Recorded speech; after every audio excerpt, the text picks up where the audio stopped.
We'll call this City Council meeting for Monday, November 24th, 2014 to order. I'll ask Council to consider the adoption of the agenda. The recommendation is that the agenda for the regular Council meeting of November 24th, 2014 be adopted as circulated. Moved by Councillor Carlick Pearson, seconded by Councillor Ashley. Is there any discussion? Question's been called. Those in favor? Thank you. That motion is adopted.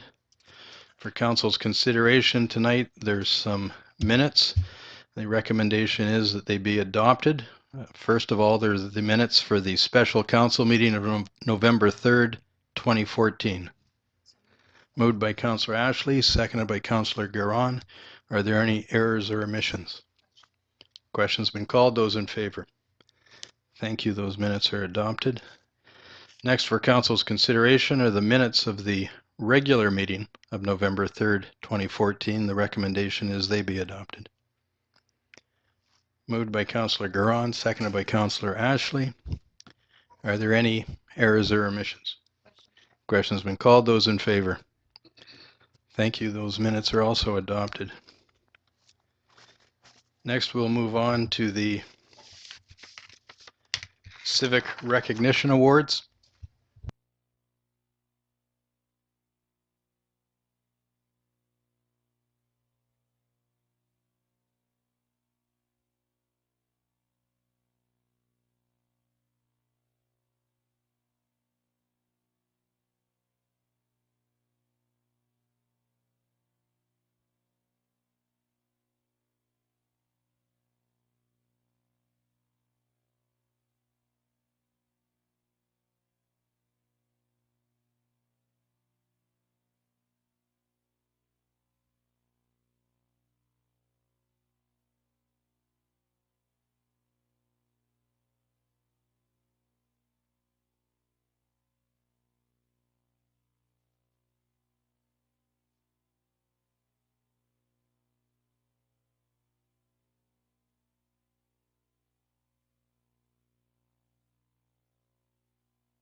Thank you, Councillor.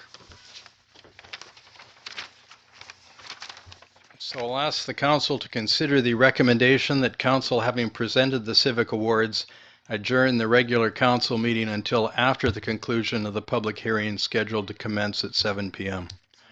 Moved by Councillor Ashley, seconded by Councillor Garon. Discussion? Question's been called. Those in favor? Thank you. We'll stand adjourned for the moment.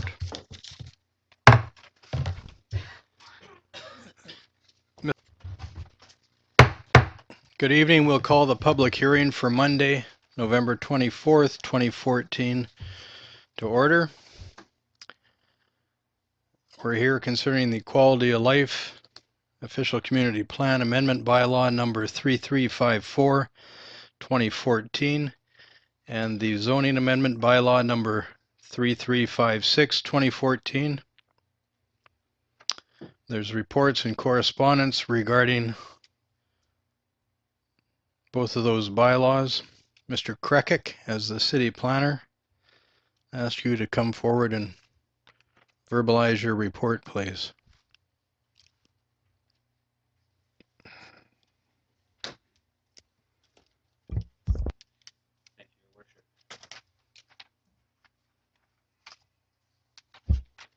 Thank you, Your Worship.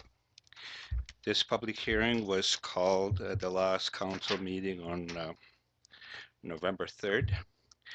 The intent of the proposed bylaw is to accommodate ancillary uses to construction phase of major projects, as depicted on the attachment 1. Without rotating the pictures, this is the site 1, this is Wantage Road, this is the location we posted the sign, and this is site number 2. This is Wantage Road. This is Wantage Road proper right-of-way, and this is where we posted the sign. The proposed construction camp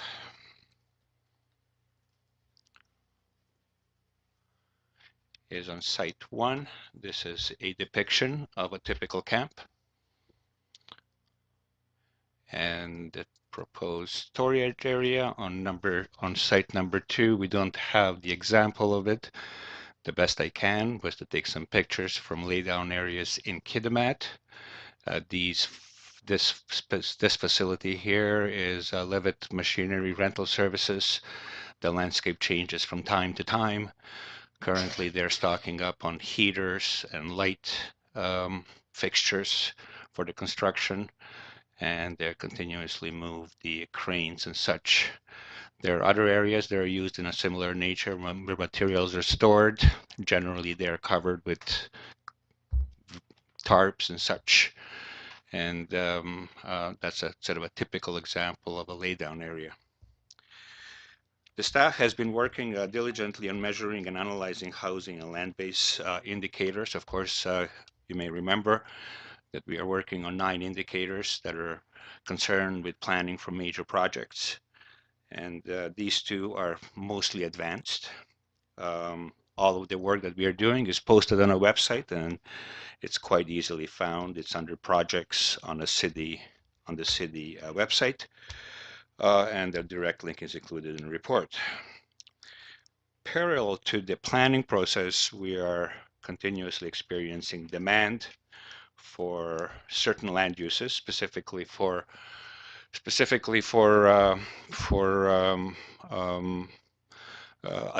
ancillary uses that are supporting large construction projects. And in this situation, we are dealing with a demand which is parallel to our work, planning work, and this demand will require both quality of life official community plan amendment and amendment to the zoning bylaw. The land-based demand within a context of quality of life official community plan, the land-based demand specifically ancillary land uses to the large construction projects are being examined within the ultimate intent of being able to include this in a future amendments to the official community plan. Meanwhile, we are thinking out of the box. We are working out of the box and in such a diligent way that pieces will fit together when the plan is complete. Both of these land uses are related to industrial development, and therefore we place them in the industrial zone. One of the other benefits is that the industrial zone has development permits, and so development permit is yet another goalpost to go through during the process of approvals, on which I will comment later on. The area proposed for development is within the open space P1 designation, which by the intent of quality of life official community plan includes active recreational facilities such as a recreation center, passive recreation facilities such as trails, those areas that are undevelopable, the mountainside and the hillsides, and the areas which have potential. And at the present time, we do not have enough information, and they're almost a holding area. The quality of life official community plan amendment is largely a mapping exercise. For the zoning bylaw, it requires both mapping exercise as well as amendment to the text. And they're both included in your attachment.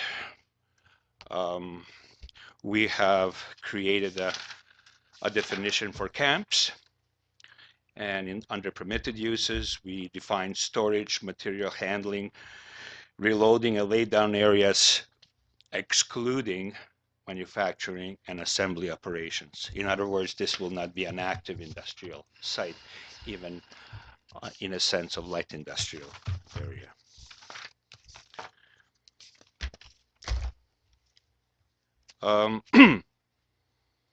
The referrals and comments to public notifications,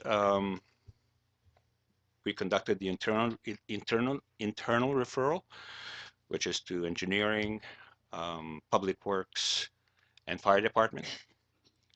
And they're quite detailed and speak to many steps which come after the land use designation is decided.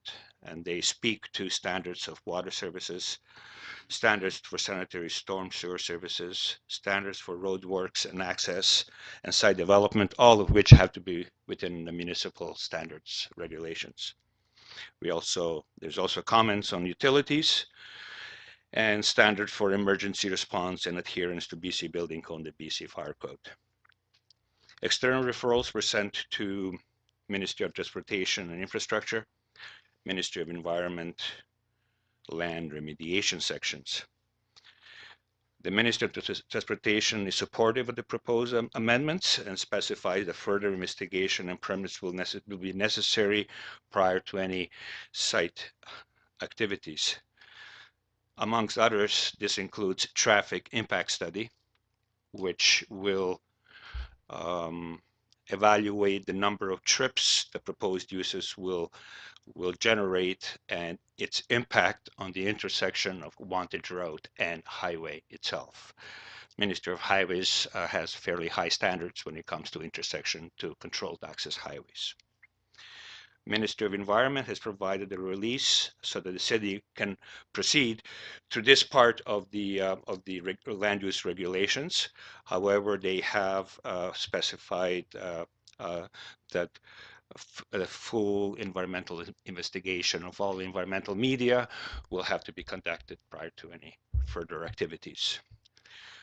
In the past, prior to Department of Fisheries and Oceans changing their standard and regime, we used to also refer land use regulations to them as a standard.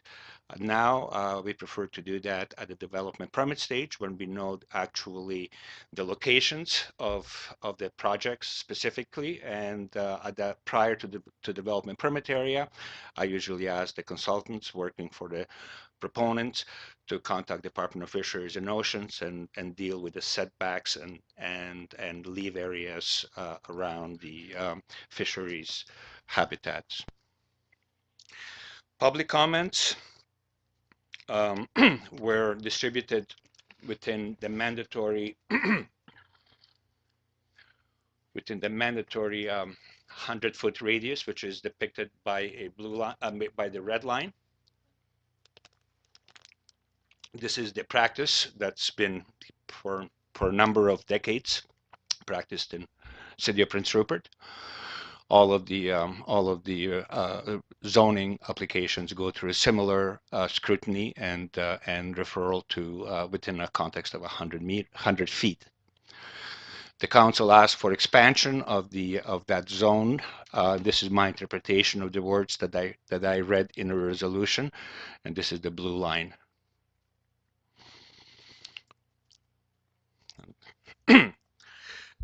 Up to the date of this report, which was November 19th, we received 6 over-the-counter inquiries. 3 of them were of general nature, seeking the information, and 3 of them were of a general nature and expressed the support. We have also, at the time of this report, received 2 written submissions, which are attached to your report. They speak for themselves, as well as 3 more, which were received today, and they were given to you as a supplementary to your agendas. The cost for newspaper advertisements, posting of signage will be in a range of $2,500. And in conclusion, Your Worship, the proposed amendments are congruent to the current work by the staff on the land-based analysis and support the recommendation. Thank you. Okay.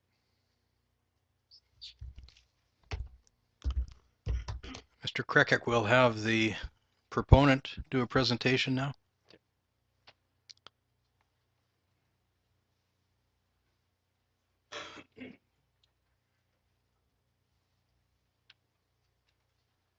Good evening. Please make yourselves comfortable there. Thank you, Worship.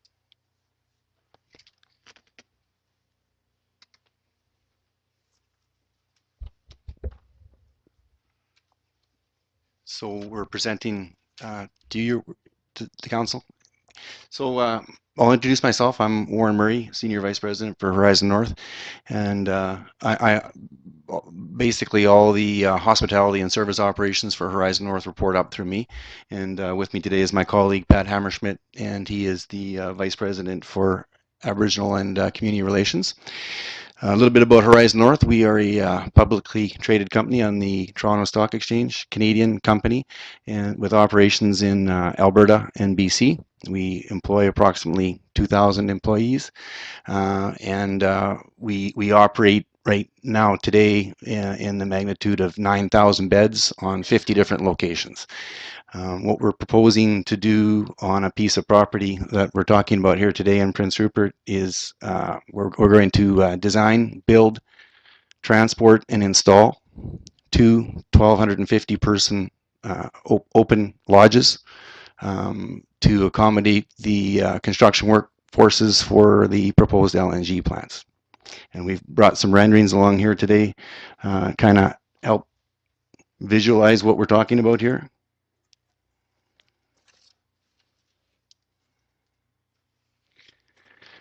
So these are the these are the 2 1,250 person lodges. Rooms will be all private rooms, be very well appointed lodges.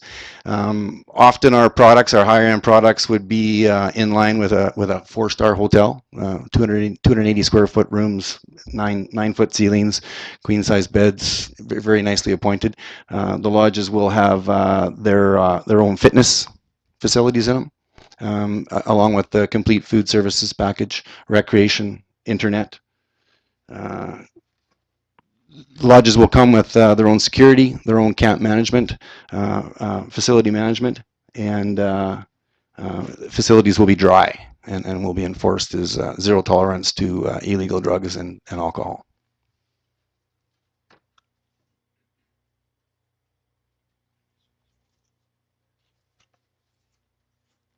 And this is just an example of what the finished product would look like.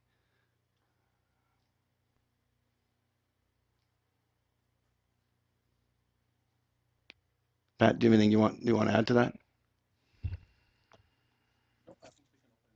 Okay.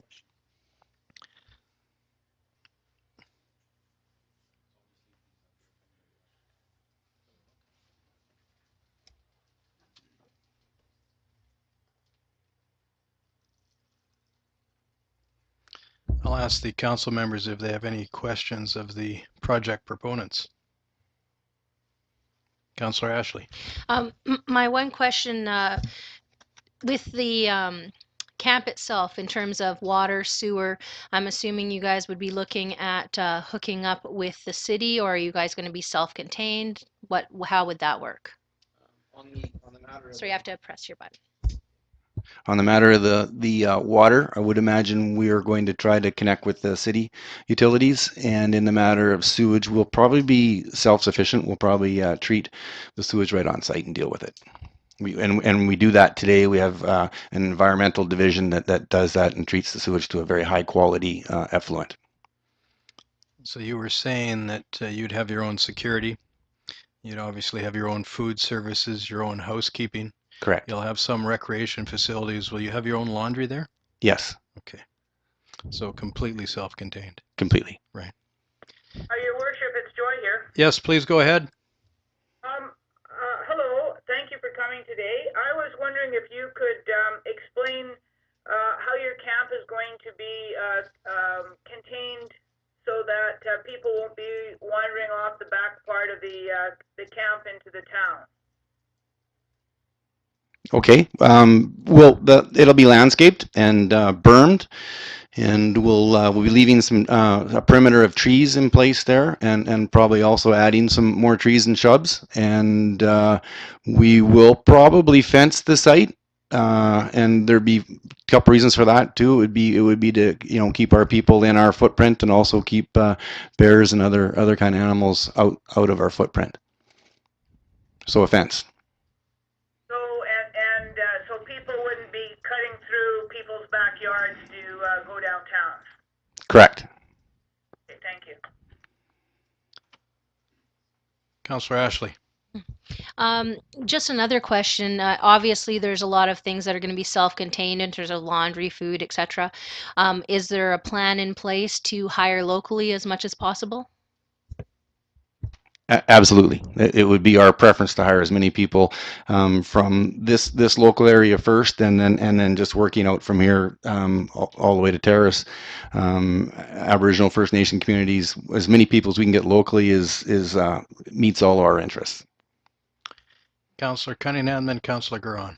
So any specialized services you will be providing training for, if it's local help and they don't have the necessary skills? Yeah, absolutely. We'll train everybody up on the food service side, and you can become indentured into a trade. You can become a Red Seal chef, and on the maintenance side, we'll have electricians and plumbers and carpenters, and same thing. People will start if they don't already have a ticket or a trade, they can start out as laborers, and we can indenture them into trades. And that would also apply to the water treatment and sewage treatment. We have ticketed technicians for those trades. Okay, also, can you explain, you're going to be upgrading Wantage Road to highway standards? And also, if the traffic is too heavy for an ordinary light, is there going to be consideration to an overpass or a ramp going onto the highway, things like this, so you're not sitting at light for long periods of time, because they're obviously going to have a lot of traffic coming out of that place at certain times of the day. Okay, so to speak to the first part of that, the upgrade of Wattage Road, I don't know if it's going to be to a highway standard. We're definitely going to upgrade that road to be able to accommodate the traffic and volume there. And then as for the intersection, we'll have to do a traffic impact study on that, and that's going to steer us to what needs to be done there. Councillor Cunningham, we'll let Councillor Garon go ahead of you. Thank you for your presentation. Transportation to and from work, do people take a bus to work, or do they drive their own vehicles? Like, how much traffic do you envision coming and going during the day? Like, is it all hours of the day, or is it sporadic? Good question.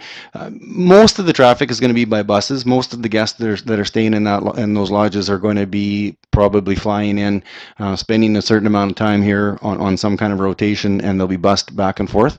I'm going to guess that there'll be about 30% of the traffic that will have pickup trucks and other vehicles, but for the most part, it'll be buses. Activity is going to take place. It's usually 24-hour shift work, so activity is going to take place early in the mornings, and then when those workers come back in the evenings, I'm going to say 6 o'clock in the morning is when most of those workers are going to be going, leaving and going to work, and I'm going to say they're going to be coming back about 5 or 6 o'clock at night, and then there'll probably be contingents of night shift people. Usually that's going to be somewhere in the magnitude of 25% of the total population. There's been concern with noise. Your buildings are soundproof properly, and I'd assume, and so that noise isn't a problem in the neighborhood with, I don't know if you've got some sporting events going on in your rec center or whatever. It's just a concern some people have had of noise, so I'm just wondering how you answer that question. Yeah, I can't really see very much noise coming from a workforce camp. Those people are working 12-hour shifts a day. They get back. They've got a certain amount of time to eat and kind of relax and recreate a little bit. And I talk about that. Fitness is big. Internet's big. People get back to their rooms, and really what they want to do is get connected to the internet, connect back home, find out what's going on, do their banking, talk to their friends, and then they got to go to sleep and get ready for the next day. So there's not really a lot of noise that comes out of a camp operation. Thank you. Councillor Cunningham. You talk about zero tolerance for drugs and alcohol. How are you going to enforce that? And one question, if workers are going downtown and coming back drunk, how does that fit into your, if they're coming downtown drinking and then coming back to the camp, and if there's any problems with the workers in town, what impact will that have on them in the camp? You're talking about zero tolerance and things like this, and that's somewhat of a contractual thing too, I should think. So how will that be handled? So it's prevalent in our industry on the drugs and alcohol, and it's safety based to keep our industry safe. It's something that Horizon North works very hard at, and also all our customers work very hard at it. The camp rules, when the guest signs in, they will be given a set of prescriptive rules that define what the rules are regarding drugs, illegal drugs and alcohol, and it's very clear. You're not allowed to have anything in the facility. If you're caught with it on the facility, you'll lose your camp privileges. And if you're seen to be in an obviously visibly intoxicated state, that you're going to lose your camp privileges, which in this case is probably going to mean you've lost your job. As for our workers, our Horizon North workers, and we'll have, approximately the ratio is for every guest we have, for every 8.5 guests, we'll have one Horizon North hospitality and our facility maintenance worker. It's a fit for duty piece for us, and so our workers are expected to show up for their shift fit for duty, and if they're exhibiting any signs of the previous evening's activities, we'll test them on site, and then they'll lose their job. And I'm going to assume that my customer is going to do the same thing. Councillor Ashley. Thank you. In some of the feedback we've had from people regarding their concerns about the camp, there's a number of questions that I had. One of the concerns that some people had was about access to Mount Hayes, because a lot of people will go along Wantage Road and hike up the mountain or those sorts of things. Would your camp in any way impede people from being able to do that? I'm going to say no. In fact, I envision we'll work with the town to improve that opportunity. I see it as a partnership, and very much we're community based. We want to be part of this community, and it's going to be a collaboration. Second question, not so much, after the construction phase, but during the construction phase, there are some people that are concerned about the noise and noise bylaws about construction. And so what I'm going to ask is, I'm assuming that your company would be abiding by the noise bylaws that are in place from Prince Rupert. Yes, absolutely. Certainly. We also had some concerns, and this is related to what Councillor Cunningham was saying with regards to the traffic. And some people are concerned because, especially with that, the intersection going in there is right between the theater and the civic center, and we have a lot of pedestrian traffic. There are kids that are, when they go to performances or they go to the civic center and stuff. So what I'm wondering is if there are issues there, and this is a question for you and probably for staff as well, is there a possibility of perhaps taking the road and going in behind the theater and out the highway that way instead of coming right through where there's a lot of pedestrians going by? Certainly, we would be open to that discussion, and it's something that we've done in other facilities and other communities as well. Councillor Carlick-Pearson. Thank you. Thank you for your presentation, and I think that you've done a lot of work on this, and I think that it looks good. There are some relevant questions that have been answered that we have concerns about. One thing is the fish, the stream that goes through there, the Hayes Creek. People are concerned whether the industrial runoff will affect them in any way. I don't think there'll be any industrial runoff. Looking at that creek, I'm not seeing any impact that this lodge facility would have on that creek at all. Councillor Thorkelson, have you got any further questions? Yes, Your Worship. I just was wondering, what people have been asking me is about the health and safety of the workers who will be located on top of the old landfill. I'm just wondering if that could be explained as well. Certainly. So that question is relevant to what that site used to be used for? Is that what? Yes, yes. Well, we're going to do some geotech studies. We haven't done anything there yet, but we need to do our due diligence on the front end of this and do some geotech studies and just understand exactly what all's down there. I'm led to believe there wasn't a lot of organic material in that waste that dump.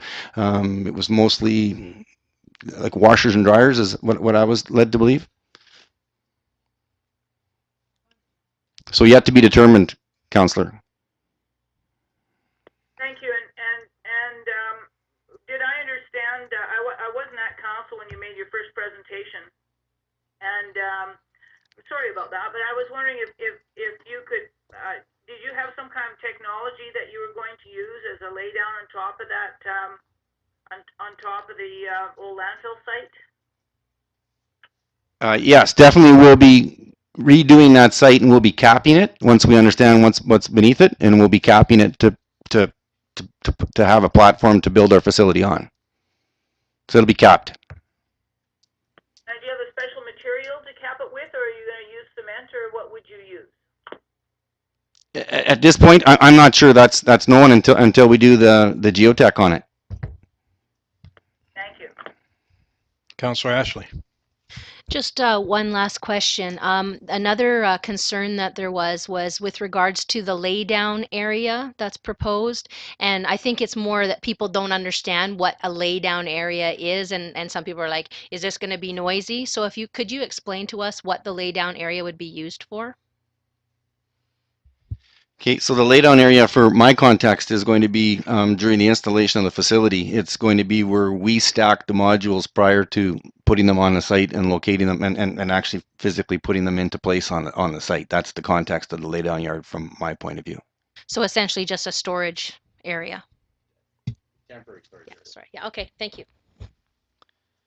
Councillor Cunningham. So in the laydown area, what you're saying is once the camp's up and running, that won't be used that much? Well, I can only speak to it in the context that how it's going to fit with the camp installation, and I don't know what the uses beyond that are. So I'm not connected to that discussion exactly. Because on the pictures that Zeno showed, it sort of looked like it was going to be a storage area for equipment, things like that.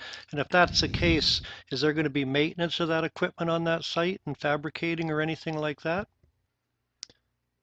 Not to my knowledge, no. Thank you very much for your presentation. Thank you. Excused? Okay, thank you.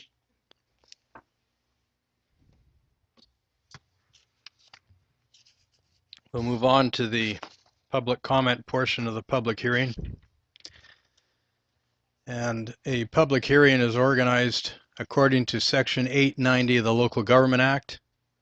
Tonight's public hearing involves the Quality of Life Official Community Plan Amendment Bylaw number 3354/2014 and the Zoning Amendment Bylaw number 3356/2014. And the intent of the bylaws are to increase density as well as business activity. Every person present who believes that their interest is affected by the proposed bylaw shall be given a reasonable opportunity to be heard respecting matters contained in the proposed bylaws. None of you will be discouraged or prevented from making your views known. However, it is important to restrict your remarks to matters contained in the proposed bylaws. A person may make their statement in writing as outlined in the public notice, and if received by the deadline, their presentation will be read by staff at the public hearing. If a person wishes to make a presentation at the public hearing, they are welcome to do so, provided that the following criteria are followed.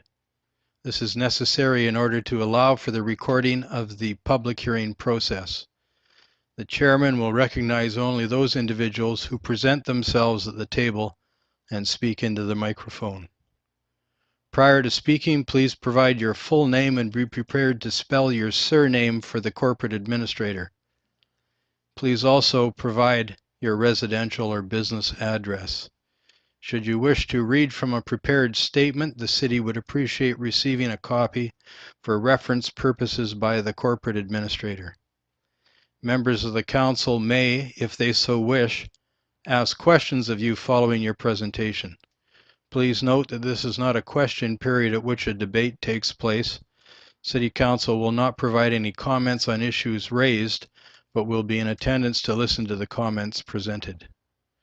Should no additional speakers present themselves, the chair will call 3 times for anyone else to come forward to speak to the matter, and if no one comes forward, the public hearing will be adjourned. After the public hearing has adjourned, the City Council may, without further notice, give whatever effect council believes proper to the representations made at this hearing. So now I'll ask for the first time, if there's anybody who wishes to come forward who deems their interest is affected by the proposed bylaws, you're certainly welcome, one at a time, to come forward and speak. Please come forward. Good evening. Thank you for coming down here. Good day. My name is Ted Riel. Okay, if you'd like to sit down, please say it into the mic. These meetings are televised that allow people that are watching at home to hear what you have to say. My name is Edward Raymond Riel. Okay, I'm sorry, I should have told you to press the grayish green to your eye. There you go. Thank you. My name is Ted Riel. Right? Edward Bremen. I live at 56 Hayesville. Yes? Occupation retired. Yeah. I just recently left Kitivat 1 year ago, moved up to Prince Rupert. I noticed before I start, I'll have a statement, not prepared for you people yet, but I'll get it typed up. I just left Kitimat. The laydown area, which he showed on the map, was a commercial industry located far away from their main projects, Levitt Rental Equipment. I know it quite well. The normal laydown area is hundreds of times that size, particularly for an LNG project or a major project.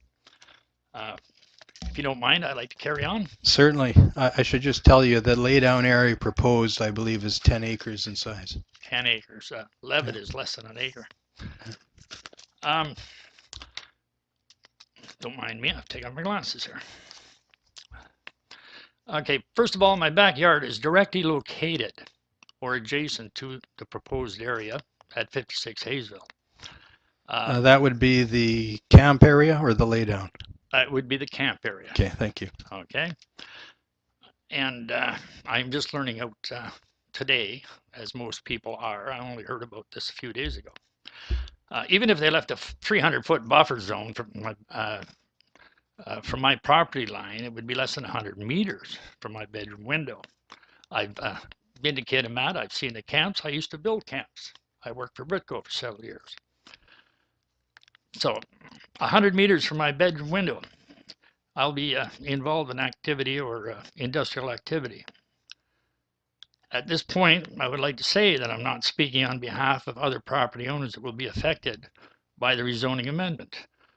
Possible affected areas within a 500 meters proposed zone are the entire Hayesville Court, South Sloan Avenue, South Summit Avenue, Pillsbury Avenue, Omega Avenue. Other areas outside the zone, 500 meters, Cassiar Avenue, 9th Avenue West, 8th Avenue West, 7th Avenue West, Comax Avenue, of course the golf course, and at least one elementary school. Many of the homeowners would get an uninstructed view of this campsite. I would also like to point out at this time that I support all the industrial growth and activity proposed for the Prince Rupert area. Okay, I'm not against any of this stuff if it is done in a safe manner, it's environmentally friendly, using the best possible practices. For the following reasons, I must speak against this proposed amendment. I will deal with the most common ones probably already raised today. The noise plus a 24-hour operation. Work camps do work 24/7, 7 days a week. Traffic. I heard somewhere in the neighborhood of 30% of the vehicles, people are bused. I'd have to say that 75% of the vehicles in Kitimat, or people living on the camps in Kitimat, 75% have work trucks, let alone their own personal vehicles. So if we're looking at 2,400 people, 1,200 man camps, we could be looking at 2,000 plus vehicles. That's personal vehicles. So there is going to be a huge amount of traffic. The location. Industrial use this close to residential land is virtually unheard of. It's going to affect a lot of people. Just the work camp alone will probably affect 600 homes, and I'll get to that later. Now that the laydown area, okay, it's a 10-acre site, it's going to affect more homes farther down this valley.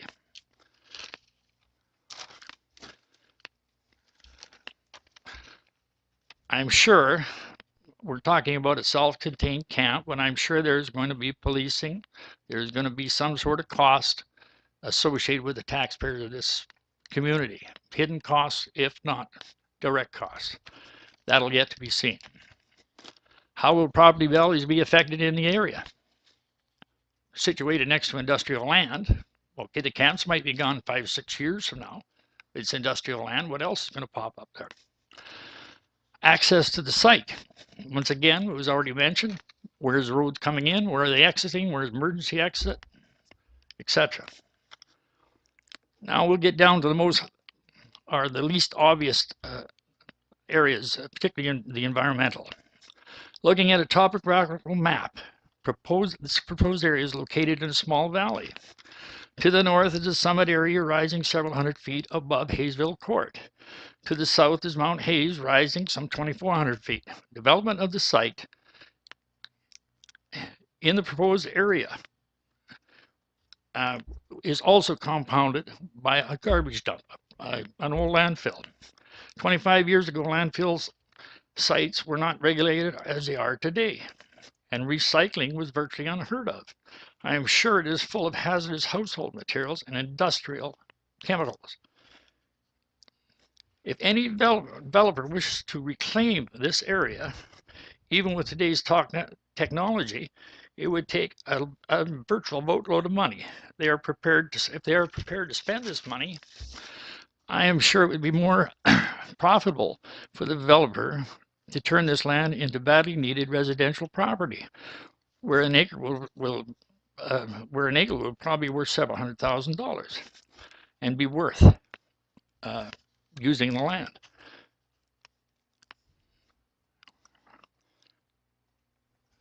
All right, let's move on here. Some of this you people have already discussed it here, and I'm trying to skip through it. The development of this land area to be used, industrial laydown area or campsite. Huge swaths of land must be deforested, leveled, compacted. Hundreds of truckloads of gravel and sand would be used to cover the ground. If the landfill site is not properly dealt with, which is not required under the usage, they're basically going to bury it. Okay, they're not going to mitigate it. They're not going to take care of it. They're just going to bury it. This would increase the acceleration of the production of methane gas, which is associated with organic and rotting material. It will also increase the leaching of hazardous materials from the area. Because this area is located in a small valley, it is a known and it's a known and natural wind tunnel. Hayesville Court gets winds in excess of 90 kilometers an hour and has caused damage to my trailer and several others. It also blew one down a few years ago. If you level a huge area at the head of this valley, wind speeds will pick up and be much more damaging. Dust from the industrial area will blow from the west over Hayesville Court to the east, probably over the golf course and all the way through your rec centers and fields at the other end. Because the area is located in the valley, it acts like an amphitheater, amplifying any noise which comes out of that area. Straight up 7th Street or 9th Street, 7th Street, right up past our court, right up to the summit. I'm sure it's going to amplify. As mentioned here, we have a small creek, Hayesville Creek. I have a small creek in my backyard. It seems to be flowing west. Hayesville Creek flows east. I'm not sure where this creek in my backyard came from, but I'm sure by compacting a previous landfill site, you will get seepage and plus runoff from the dust and gravel overburden. They're not going to pave the thing. Okay, there will be seepage and there will be dust and there will be runoff into Hayesville Creek. I can't see how you avoid it.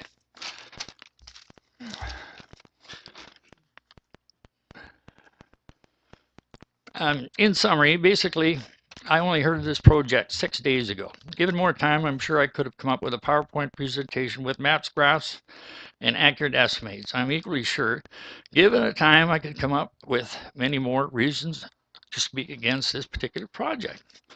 I wish to thank the newly elected mayor and this council, yourself, okay, for listening to me, and I hope you the best of luck with these boom conditions. But let's bear in mind that nobody builds a laydown site, industrial site this close to this many houses. You're affecting a huge number of residents. Thank you very much. Thank you. Any questions? I don't think so. Okay. Not that I see. Thank you, though. I have a question, Your Worship. Yes, please go ahead. I was wondering, it could be because I'm not at council, but so I may have misheard you, but I was wondering, are you objecting to the laydown area, which is not at the old landfill site, or are you concerned about the camp at the which is going to be at the old landfill site? I just recently heard about the laydown area and the camp. I thought they were one or the other. Okay, I just learned about this a few days ago. I didn't have time to prepare. Even the court association at Hayesville never heard of this. I phoned them up the other day. They didn't even know what was going on until a few days ago. So I'm referring to both right now because they're both, this particular city hall is probably 100 meters as a crow, 1,000 meters as a crow flies over the hill from where that camp is going to go. And the laydown area, it can be very noisy. You got to have big trucks moving in that area, dropping off pieces of equipment, not just the trailers. These people are going to be dropping their trailers off there. But later on, if it's a laydown area, it's going to be metal, heavy equipment, lumber, everything associated with an LNG project. So there could be some very, very large pieces of material laying there. Thank you. Okay. Your Worship, I was wondering, the camp should not be confused with the laydown area. At least it doesn't seem to me that we're just discussing the campsite area as a laydown area. And I was wondering what exactly. I understand about traffic, but I was wondering what other noise do you expect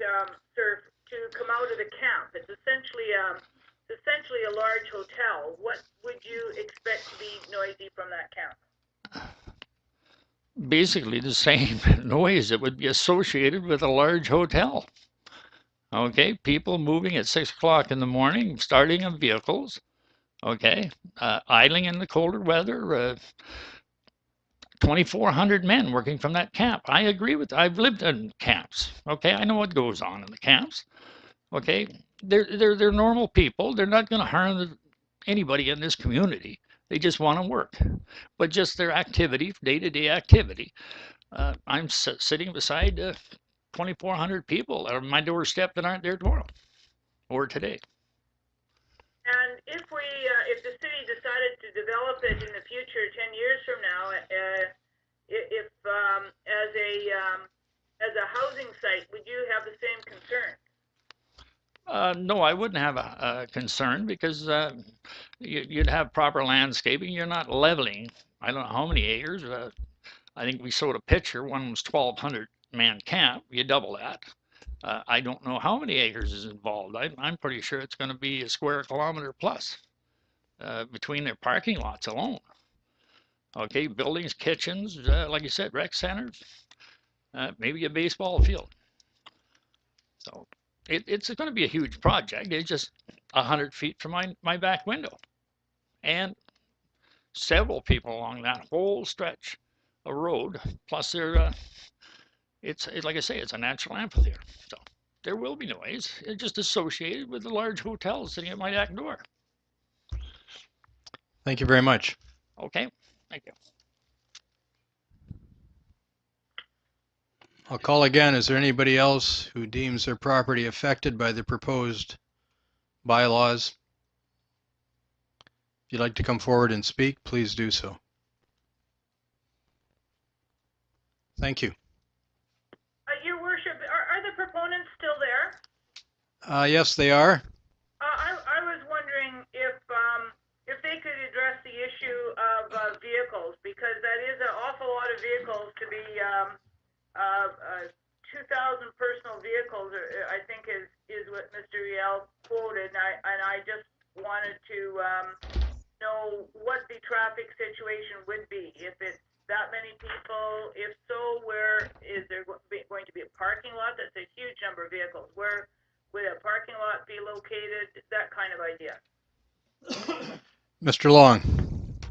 Yeah, it's not appropriate during the public hearing to discuss this with the proponent or anyone else. This is for the public to have their say. Once the bylaw comes before council, then council can discuss the merits of the proposal and ask the proponents or anyone else what the issues are. Right at the moment, we need to get through the public hearing before we go. It's not a debate to go back and forth. Right. Okay. You heard that, Councillor Thorkelson? Yes, I just didn't want to miss a chance to ask the proponent those questions. If it's to be done later, that's fine with me. Thank you. Please go ahead. Good evening. I wanted to make a few statements quickly on the proposed man camp and the social impact that it may have on the community. Okay, could we have your name and address for the record, sorry. please? My name is Tracy Wheeler, last name spelled W-H-E-E-L-E-R. My address is 1161 Ambrose Avenue. Okay, thank you. Please go ahead. So my question would or concern in the sense of, we know what goes on at man camps. Many are supposedly dry camps, but yet a lot of things go on: drug use, alcohol use. So if a worker, for instance, gets thrown out of camp, would they not then cause more of a housing crunch when they have to rehouse themselves in the community?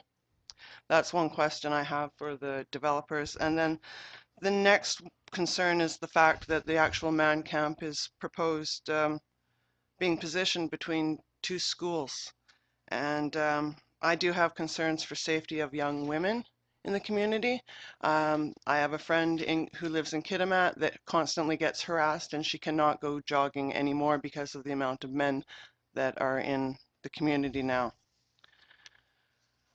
But the real reason I've come here tonight, as you can see, this is my scale model of a tiny house on a trailer. And my concerns lie in the proposed laydown yard.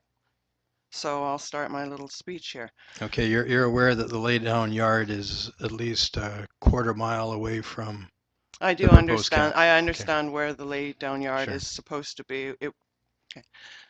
So I'm here to voice my opposition to the proposed bylaw amendments to allow Site 2, also commonly known as the former Mountain View Trailer Park, and the surrounding lands be rezoned from public to industrial use. I have to ask Mayor and Council if you're going to repeat past mistakes, as was done when the city allowed a beautiful Waterview Park to be replaced by an ugly shopping mall.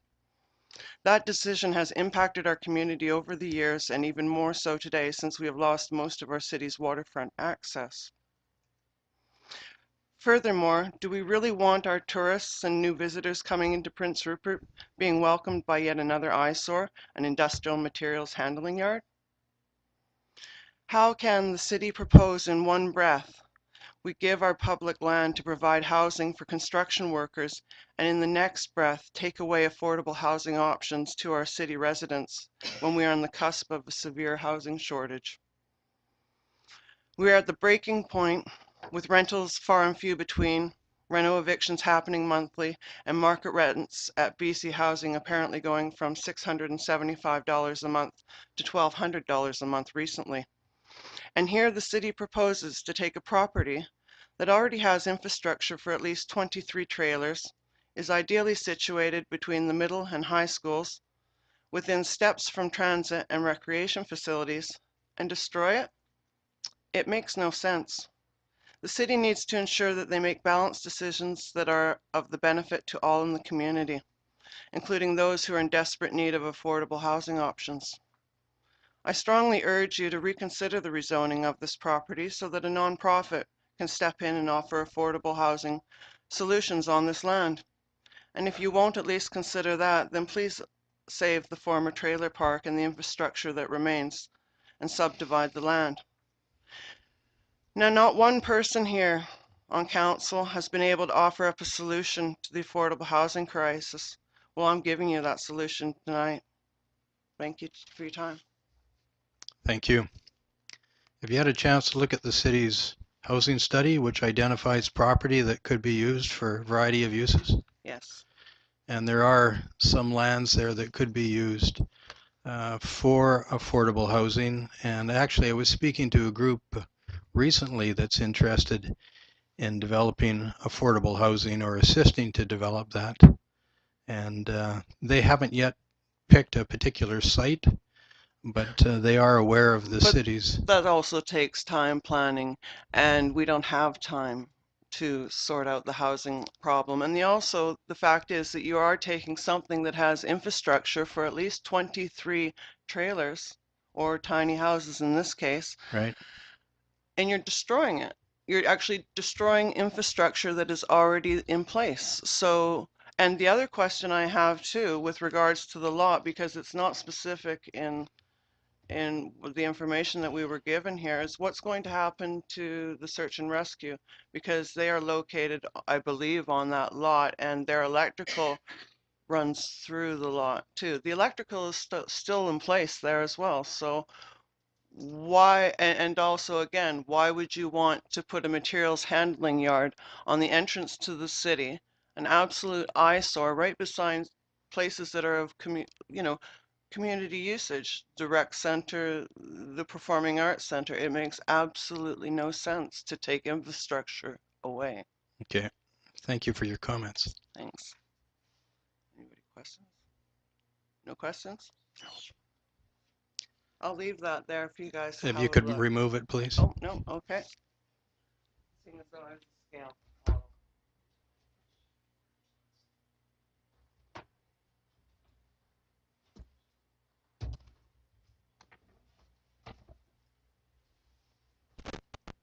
Thank you, and thanks again for your comments. I'll call again if there's anybody else who deems their property affected by the proposed bylaw to come forward and speak. Please come ahead. Good evening. Thank you for coming down here this evening. Hi. Thanks. Okay, which button? I press this? It's already on for you. Okay. Kathleen Palm, 845 11th Avenue East. And like the other fellow that was speaking, I didn't know about this plan until the most recent newspaper when I saw the ad. So I was able to come down, and I'm really glad I was able to. So one of the concerns that I have is regarding the notification regarding this, and I would like to challenge the city on who was notified. I saw the map earlier as to who was notified, but I would like to say that the families who use Wantage Road as recreation, we go out there walking dogs, or they weren't notified, and I would like to say that this is more of a city issue. It concerns the entire city rather than just the few people that live around it. For example, one family's 2 berry pickers. In the summertime, you'll see families with little kids meandering down Wantage Road, and they're picking the salmon berries that are right there at the fish hatchery. And then the other group of people that I'm concerned that they don't know that tonight's hearing is happening is the people that keep on walking way farther up the road than I ever do. They're the ones that go right to the top on their bikes. And I'm not sure that they're here tonight to express concern that recreational use may be lost here. And I know, Ms. Ashley, you asked the proponents earlier how the road use would get. And I would be concerned that as a citizen of Prince Rupert, that I would like to see that the city citizens would still have a say in what goes and not necessarily what is applied by the company. So one of the concerns that I have too is now, because of the lack of communication that I've experienced on not knowing what is at stake here, is I'm concerned about how this decision will get made and what the principles are at stake. For example, what I mean by that is the official community plan is something that was put together by all citizens of Prince Rupert. I remember being at those meetings. I think they were at the Lester Center.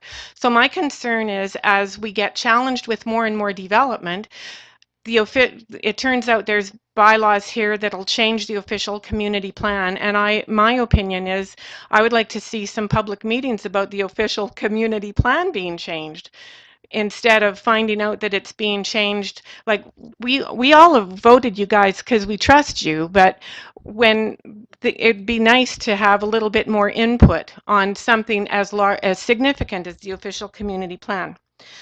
So my next point is I'm concerned about vilification, and I think that means making somebody look bad whether they are or not. And I would like to say that I think it might be wonderful if there was a camp close to town, because on the other side of it, like Tracy was talking about the problems in Kitimat, on the other hand, the location of any camp even near Prince Rupert would be fabulous, because I know about anybody who knows this camp life business knows that you could be you fly into Fort Nelson, poor Fort Nelson, I'll use them as an example. You fly into Fort Nelson on a little plane and you pile onto a school bus, and then you drive down 2 hours down a gravel road and you are in a fenced-in camp because there's bears. Whereas at least here, we're concerned about infrastructure, so these people, men and women, they could go use the swimming pool, and maybe that usage that could run nearly 24 hours a day and help with the income regarding recreational facilities. And I would like to say that if there is a camp anywhere near Prince Rupert, that serious community building, like regarding the community values, need to be desperately communicated to a large group of people, because if we're going to have them here, a large camp here, you don't want to make them look bad before they've proven themselves to be bad anyway. You don't want to jump to conclusions that these people are of certain character. In my experience, they're just people that they're working for a living, but our situation here, the position of Prince Rupert on the North American continent, is so spectacular, anybody's going to be flabbergasted that they could be so lucky as to work here. So the next thing is, I would like to challenge anybody who's wondering about the slide area. That was written in Karen Martin's comments, that you just go up to Annunciation Hill here and look at the mountain and you see the swath of alder. And I would be concerned that our city authorities knew very well that that's not going to slip again because of the swath of alder that's there. And then in regards to the fish, I would hope that there would be some kind of an authority that we would all respect that would, and even it would be the fish hatchery people, I'm thinking, they know a lot about fish, that creek, Hayes Cove Creek will be protected. I have never in my life seen fish jump, but this year I saw three times, I guess it was the same fish, jumping up the waterfall at the pond at Hayes Cove at the fish hatchery. I've never seen that in my life, and there were a lot of dead fish in there, and that's not a bad thing. That's a good thing, of course. But I would like to challenge the council on whatever decision you make regarding how this will affect quality of life. If I lived in Hayesvale, I would really be concerned about quality of life, and not just because of the noise or the dust, but I would also be concerned about the light. If I lived in Hayesvale, it would be because there's beautiful bush down there, and we have big trees where there are eagles that they can actually land in those trees. So I would be concerned that the city does enough work to protect that. And yeah, sleeping at night is a problem if the lights are too bright, I'd just like to mention. And for anybody who wants to know about road congestion, just try getting out of Wantage Road, turn left, try to turn left, good luck, turn left onto McBride from Wantage Road at 9 in the morning. And then you get an idea of what the congestion is like now. So anyway, thank you very much. And I wasn't expecting to talk, but my concern is for the community plan and that we continue to have a community that has public space, respect for everyone in regards to housing. So thanks very much. Thank you. I'll call again if there's anyone who deems their property affected by the proposed changes to come forward and speak. Good evening.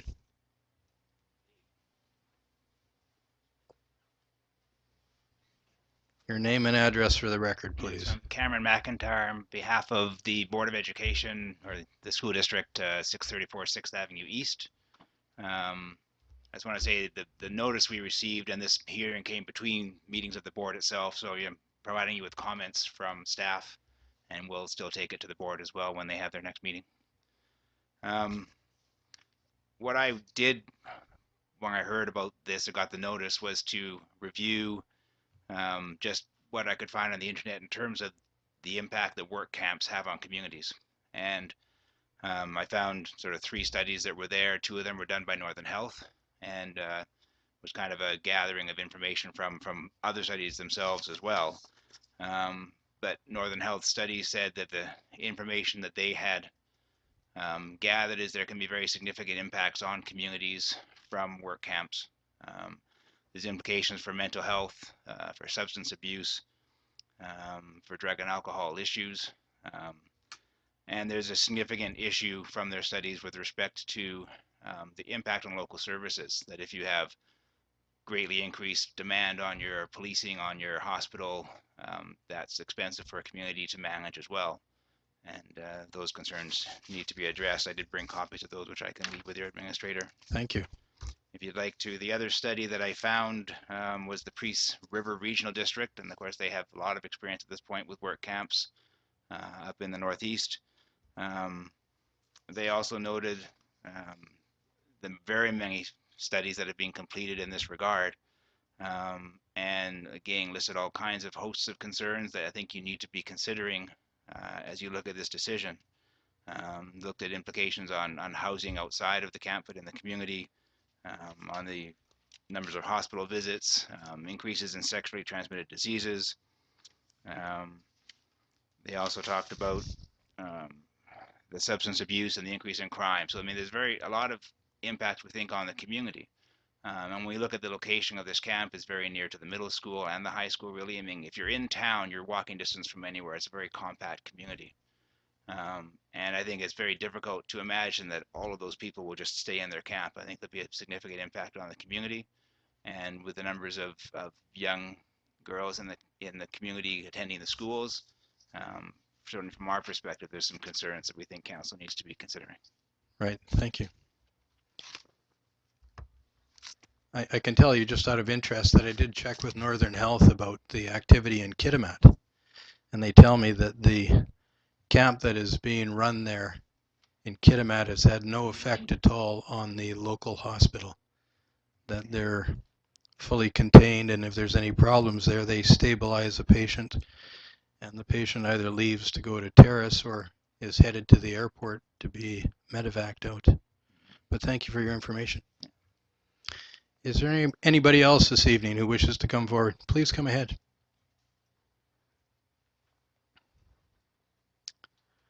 Good evening. Your name and address for the record, please. My name is Cheryl Pavola, Paavola, and I live at 601 9th Avenue West. My Thank you. property backs right onto the golf course. Right. My concern is about the informal recreational area along Wantage Road and the trail that runs from Omanika to the base of the road that runs up the mountain. So it's not quite at Wantage Road, but it's the trailhead.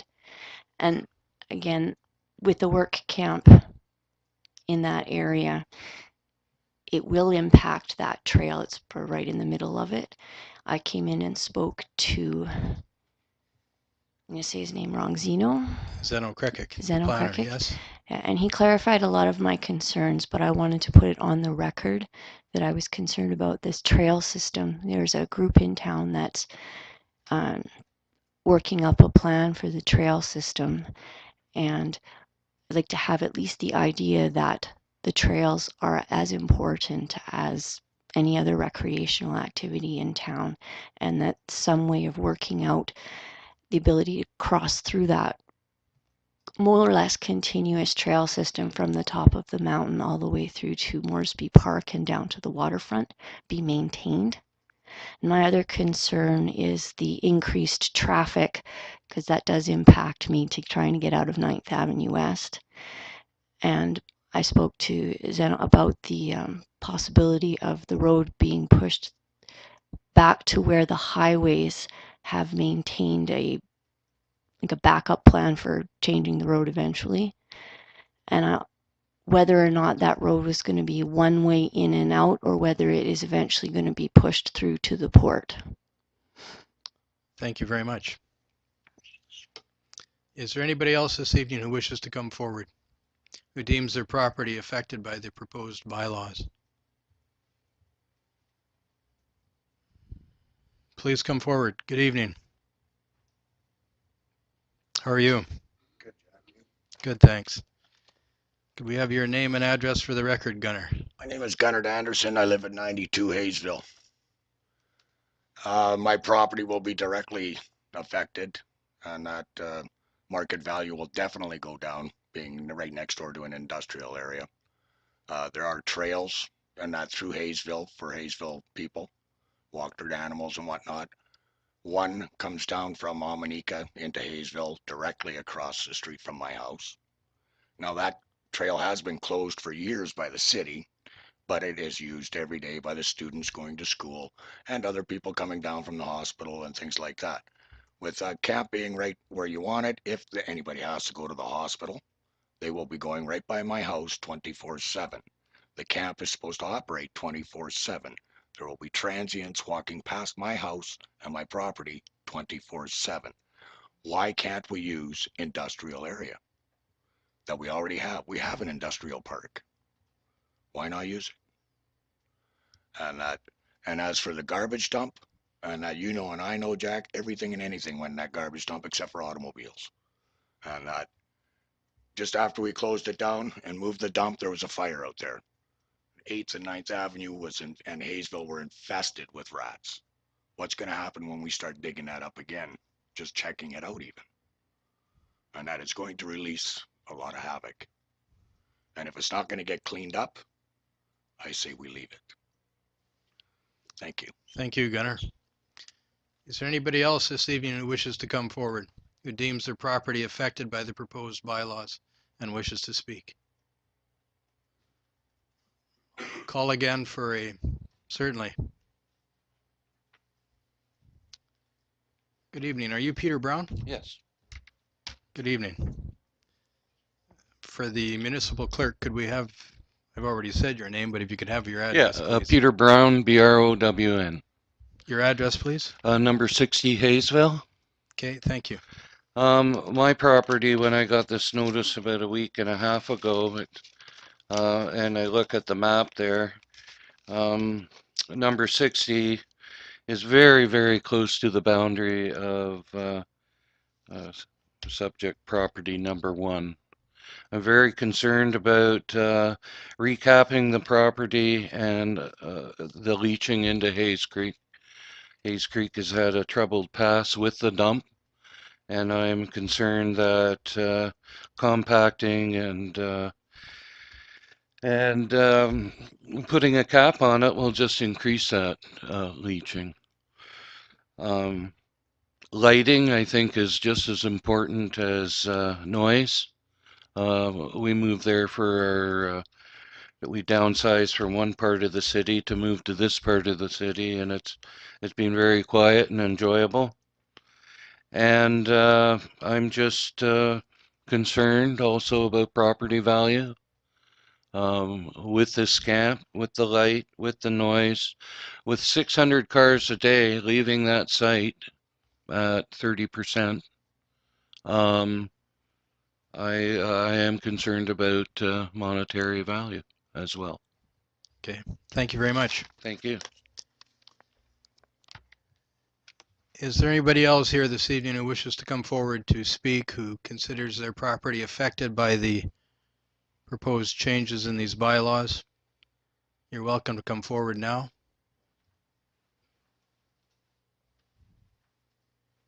Good evening. Thank you for coming down here. Thank you. My name's Josh Armstrong, and I'm the chairman for the Strata for Hayesville. Right. It's nice to see some of the people living in there come down and speak their mind. I also have a few concerns. The proponents had mentioned to get this site ready about burning. I've worked for the city in the past on the golf course, probably about 10-15 years ago now, and methane pockets and stuff that we have come up through the sod. It was almost not quite daily, but we would stab them and light them as workers there, right? So that is a concern. Everything was dumped in that thing, including the cars. I've seen that in the bushes in behind all kinds of different fairways. So that definitely is a concern. Some of the other concerns, such as the noise and the light, have been brought up by members in Hayesville. Also, kind of a concern is the enforcement. We've talked about the drinking and the drugs. Who exactly is going to monitor that? I've had relatives working in camps and stuff like that. I know they drank every day. And a lot of times when they were out of their camp, they went and spent money in other parts of Alberta and pretty much blew a lot of it, right? I don't want to see that happening in our downtown area at night, right? Also, has the city considered the extra employment, like for policing, with this extra population, and also extra city workers? There is going to be more going on, right? More, well, especially with public works and stuff. You can't say that they're going to be self-contained all the time. They're coming in, they're going to be using our gas stations, using other facilities as well, including the Civic Center, the PAC, the extra usage, which is good for our economy. But are we going to be hiring extra people to manage this extra population? I think that's all I have for the moment. Okay, I can tell you the city is working on a community development plan, and there's baseline information in there. And as these different developments come into being, if they come into being, there is consideration to sharing the information and looking at what needs to be done with regards to policing, with regards to fire rescue, some of the other services and facilities. We could end up running the recreation center 24 hours a day, or 22 hours a day, and that sort of thing. But it all depends on the speed at which these developments could come upon the community. So there is some planning being worked on in that regard. Okay. Thank you. All right, thank you for coming down here again. Is there anybody else here this evening who wishes to come forward to speak, who believes that their property is affected by these proposed bylaw changes? Please come forward. You're welcome to come forward to speak. I'll call for a second time. Is there anybody who wishes to come forward who deems their property is affected by these proposed bylaws? You're welcome to come forward to speak. And I'll call for a third and final time for anybody who wishes to come forward, who considers their property affected by these proposed bylaw changes. You're welcome now to come forward to speak. I'll ask council for a motion to adjourn the public hearing. Moved by Councillor Carlick-Pearson, seconded by Councillor Garon, that this public hearing adjourn. Those in favor? Thank you. We'll call this public hearing to an end. Thank you for all coming down here this evening, and thank you for your comments.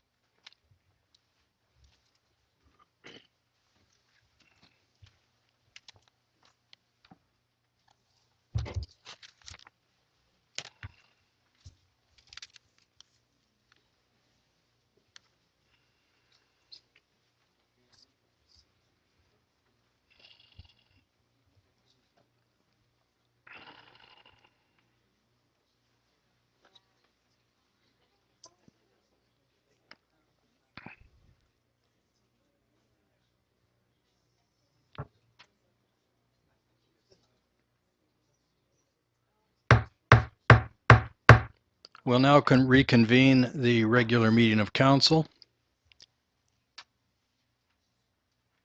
We'll move on to the items under item 6, reports and recommendations.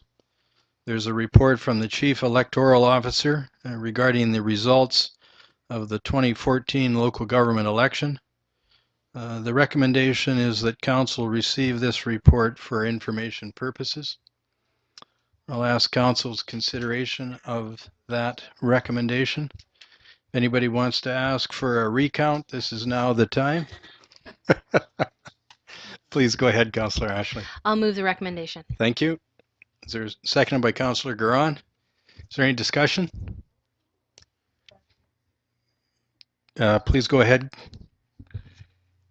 In regards to the vote, I'd like to commend you, our worship, for the many years serving Prince Rupert, and also to Councillor Ashley and Councillor Garon for all the work you've done while you were on council, and also to congratulate the incumbents and the new people, Blair and Wade and Gurvinder, and as well as Mr. Brain, for getting into council. You know, we've done a lot of work over the years, and it has been trying. We've had a lot of struggles, but we've also had a lot of successes as a council. And one good thing is that I could say is that we did work collectively together.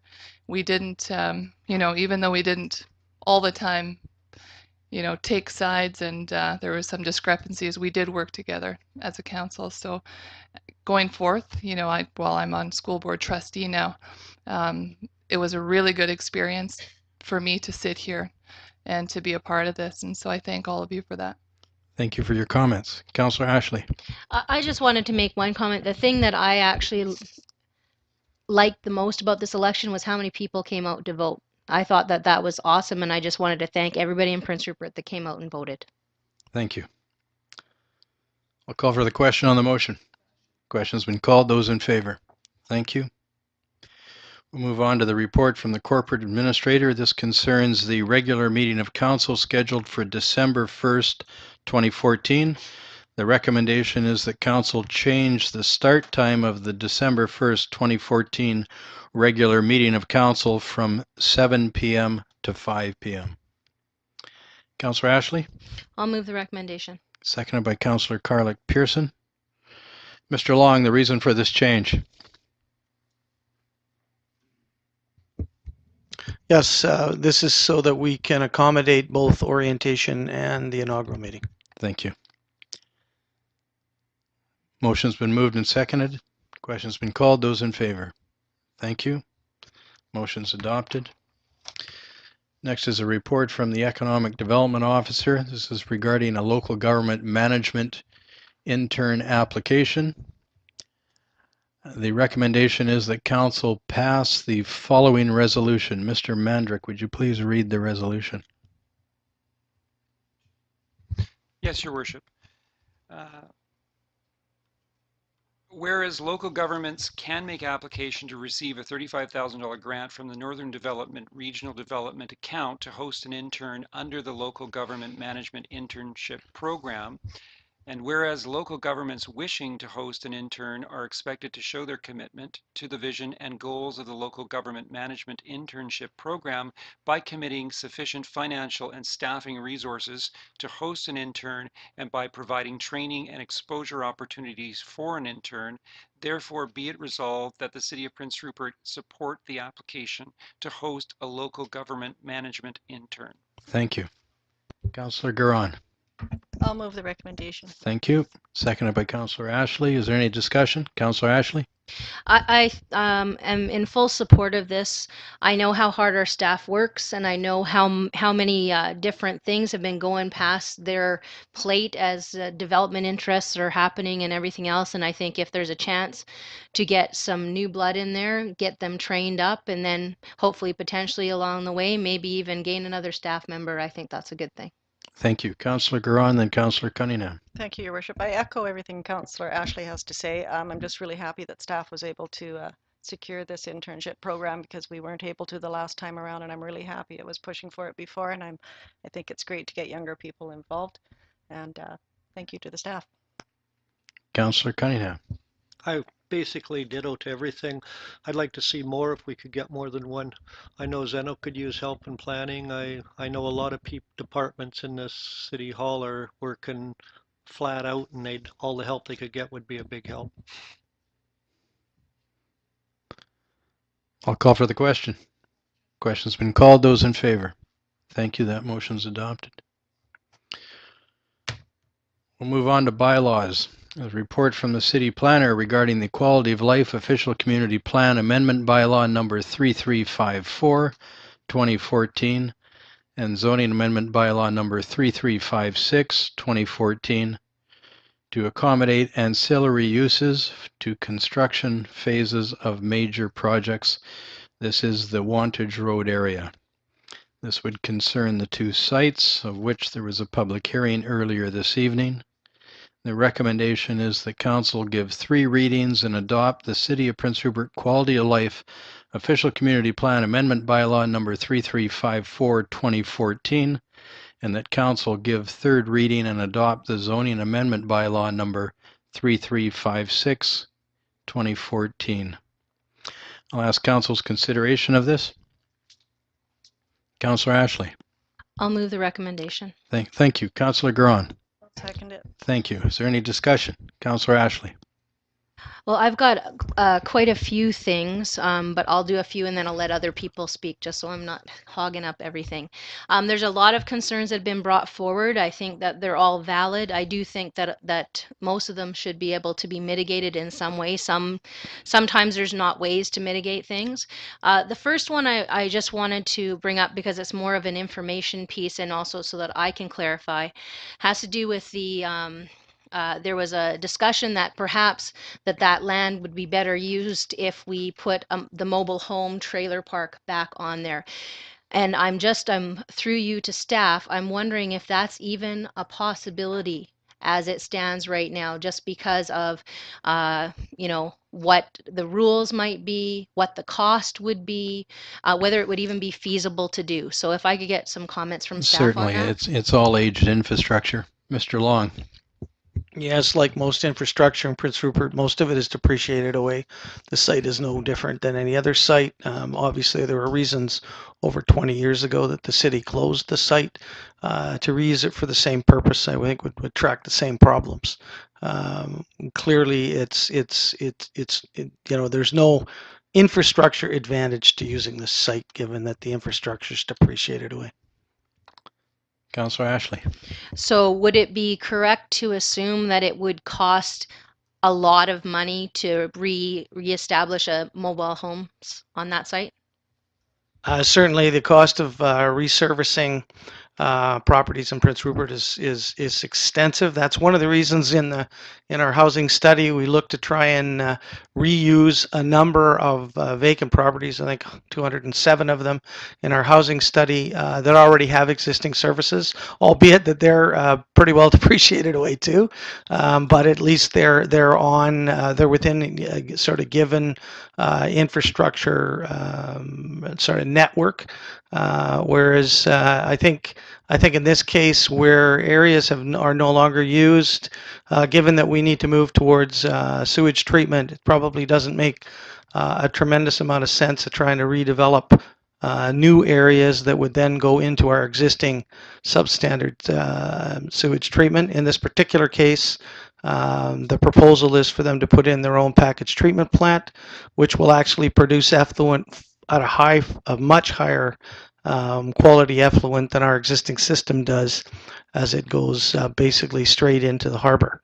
And we are required to change that coming through to the future. So the idea of restarting an old use that's depreciated away has a number of disadvantages moving forward.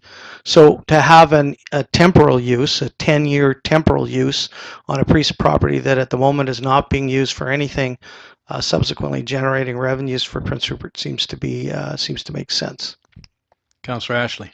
So further to that, I mean, we have, I guess, an opportunity here, and I'm wondering, we have a group that's coming in that wants to put essentially modular housing, but whether it's a lodge or whatever, onto this piece of property. So they have the skills to do that, I would think, on an efficient and economic scale.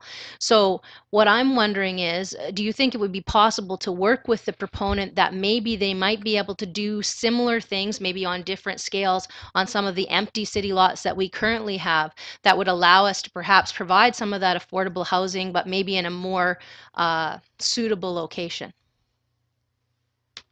Well, I think that's a great idea, and in fact, I think it's a great idea because I've already had that conversation with the proponent that actually has the capacity to do modular housing and bring it into the community. Given that we've done the housing study, we have numerous vacant lots within the existing footprint with existing servicing.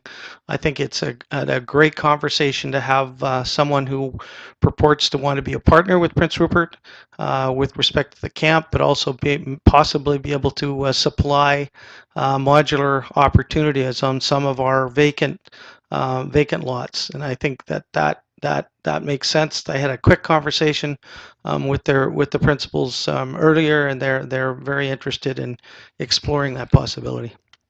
Councillor Ashley. I'll ask one last question before I let other people go. There have been a lot of concerns with regards to the traffic, and I do see that. I'm not so sure I see 2,400 individual vehicles when it's a fly-in, fly-out type of camp, but I can see where the impact on traffic, especially at that intersection, could be a bit of a problem, as well as the impact on pedestrian traffic across that route. So what I'm wondering is there any way through doing this zoning or through talking with the proponent that we could encourage or even insist on doing a bypass road and behind the can't even talk now, Leicester Center or something like that, so that it wouldn't impact the pedestrians and it could then perhaps divert some of that traffic and the noise away from where the residents are? Perhaps between the public works yard and the area proposed for the laydown area. Yeah, something like that. Sorry. Yeah, one of the requirements, obviously, now to separate this process is one is the land use issue, which was discussed at length at the public hearing. But the issue that we see these issues being developed is at the development permit stage. So you're required to get a development permit in an industrial zone. The detailed pieces of that puzzle come together at that time, and the Ministry of Highways has allowed us to move forward on at the general, making sure that the general use is acceptable and supported by council. But it won't. They will require the appropriate steps to be gone through, including a traffic study that will then determine what is the best strategy moving forward. The proponents have indicated that they're prepared to spend substantial amounts of money to give proper access to their particular camp. They are not interested in having traffic problems any more than we are. But those are things that get dealt with in the development permit stage, and the Ministry of Highways do that. In addition to that, the Ministry of the Environment will make sure that we meet all the requirements and all the issues that were raised earlier around the environment. And I'm sure you were going to ask this question next anyway. So as I answer it, the Ministry of Environment will have stringent requirements for the proponent with respect to an old sanitary landfill, and will be required to make sure, obviously, it's safe. They are not prepared, I'm sure, to make this an unsafe location for their own clients. And the beauty of this is that once this temporal use, the 10-year temporal use, is complete, the city will get back a piece of property which has basically been substantially improved, and in fact will have met the requirements that the MOE would require of anybody reusing an old sanitary landfill. In addition to that, sanitary landfills are not pieces of property that anybody really wants to own in the long haul because they have long-term liabilities. This allows us to generate a revenue in an interim period where at the same time still nothing's really changed for the city. We have to be responsible for closure costs and all the things that would be necessary to keep the environment safe with respect to the old dump. Thank you, Councillor Garon, then Councillor Cunningham, and Councillor Thorkelson, if you have any questions after Councillor Cunningham. Councillor Garon. Thank you, Your Worship.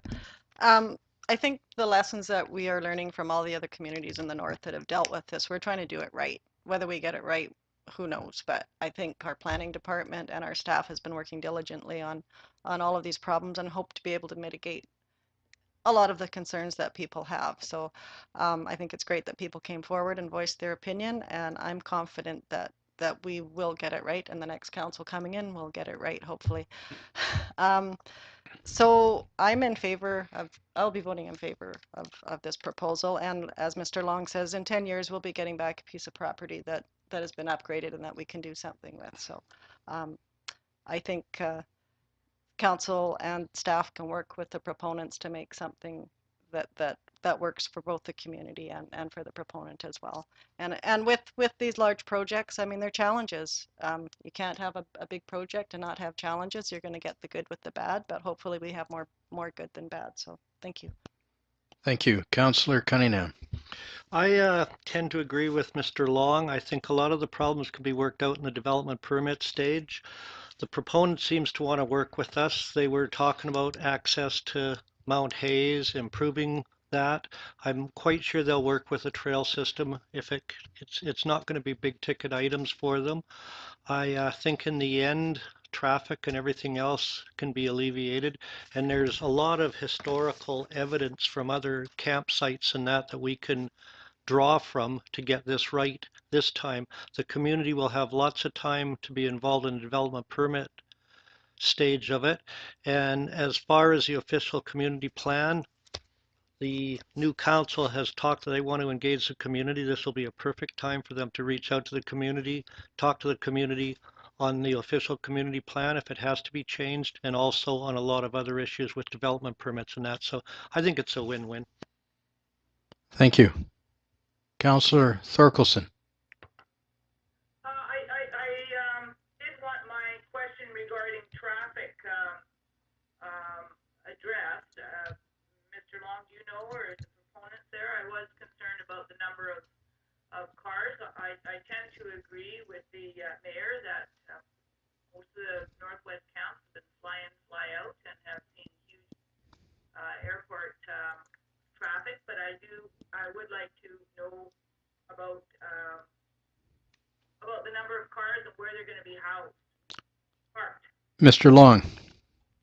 Certainly, thank you, Worship. What the next step is for the proponent to go through a a traffic study, which will then identify the number of vehicles, the size of the parking lot, the requirements in terms of standards for Wantage Road, and the requirements for the intersection onto McBride. So all of those issues get rolled up in a traffic study. So it's hard to say, exactly how many cars are going to come and go, and then make a determination. The issue is that the process of determining the number of vehicles and what needs to happen with the road system to accommodate those vehicles happens as a part of a development permit. Development permit, but through a traffic study. So one of the first things a proponent would be required to do would be to work on the traffic study, and that would then alert us to what the issues are. Then the roads get designed so that they can withstand or deal with that kind of a traffic flow. In addition to that, one of the issues that I've already talked to the proponent about was having the improvement to Wantage Road in a way that allows Wantage Road to be what people call an unorganized recreation area, so that we could design it so that people could maybe roll over the curbs. It could be parking there, so that those of us who do go to the top of the mountain could actually use the road, use the improvements, so that it would be an improved recreational opportunity moving forward. They certainly don't have any problems with that, because they see their own clients as probably wanting to partake in Prince Rupert. That's the other thing that the city is presented to the proponent, which is the city is interested in attracting to become permanent residents as many of the people that work in the work camps as possible, with the idea that we could actually attract them to bring their families here and want to become part of our community. And we need to be open, accommodating, and welcoming as we do that as a city. So that is that's certainly our internal strategy at the staff level. Thank you. Councillor Thorkelson? I guess what I was most interested in is if the proponent has any idea of how many people are actually going to be driving their own vehicles. I'm always a great believer that roads can be designed to handle traffic. I think the concern was about how much noise is up and down that road, especially in the evening. And I think that's what the concern that was raised. And I was just wondering if anybody has an idea, for example, how many cars are at Kitimat? Are people using them all the time? That kind of stuff. I never ask those questions when we talk to people in Kitimat. Mr. Long? Yeah, sorry, I can't be any more specific than that a traffic study will address that. To give you a general idea, I think the proponent indicated a third of the people that may be housed there may be driving their own vehicles. So 2,400, a third of that's maybe 600 or 700 vehicles. The difficulty is that they'll be on different shifts. It's a little hard to tell when they're coming and going.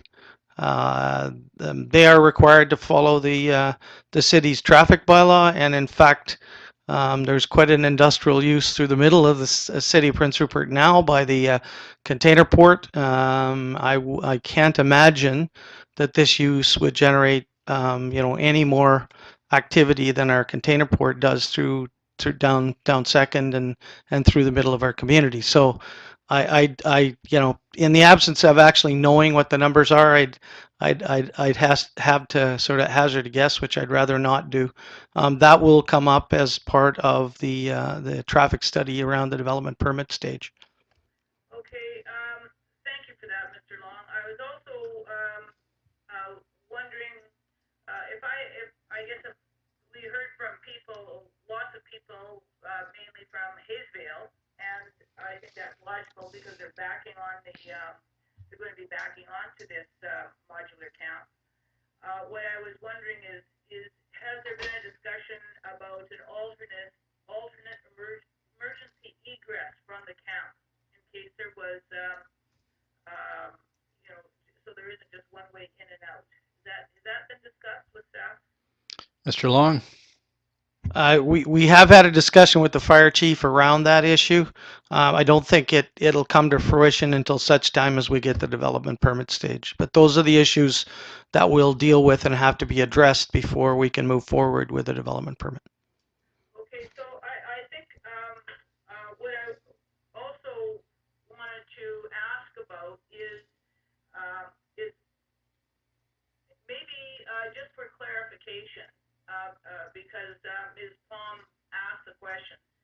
What is the relationship between the zoning bylaw? Why are we amending the OCP? And how does the development permit stage fit in? Just so people have a better idea of the different stages that we're going through. Mr. Long. Yes, we have an official community plan which sets out generally what it's as our planner said, sets out a map-based series of lines and general uses. And in this particular case, P1 is the designation, which is community plan designation, is also zoning designation. So when we go to make those changes, we actually have to technically change both bylaws. If, for example, the community plan suggested a different use for another piece of property that was being used, for example, if we designated something, I'm trying to think of an example, so don't help me out. If we had one use and the community plan said in the future we see this as an industrial use, and then somebody wanted to come in and do an industrial use, they would only have to do the zoning. But if the community plan hasn't anticipated it and put it in an area such as a holding zone, which is really what P1 is about, it's just for public use, but it's also meant not as a very specific use per se, then you have to actually amend both of them. Any industrial zone requires a development permit, and that development permit then addresses all the technical issues that need to be addressed before a proposal could go forward. So the community plan approval is a general approval. Yes, this is the appropriate use under the community plan. And if that isn't applicable, it has to be amended.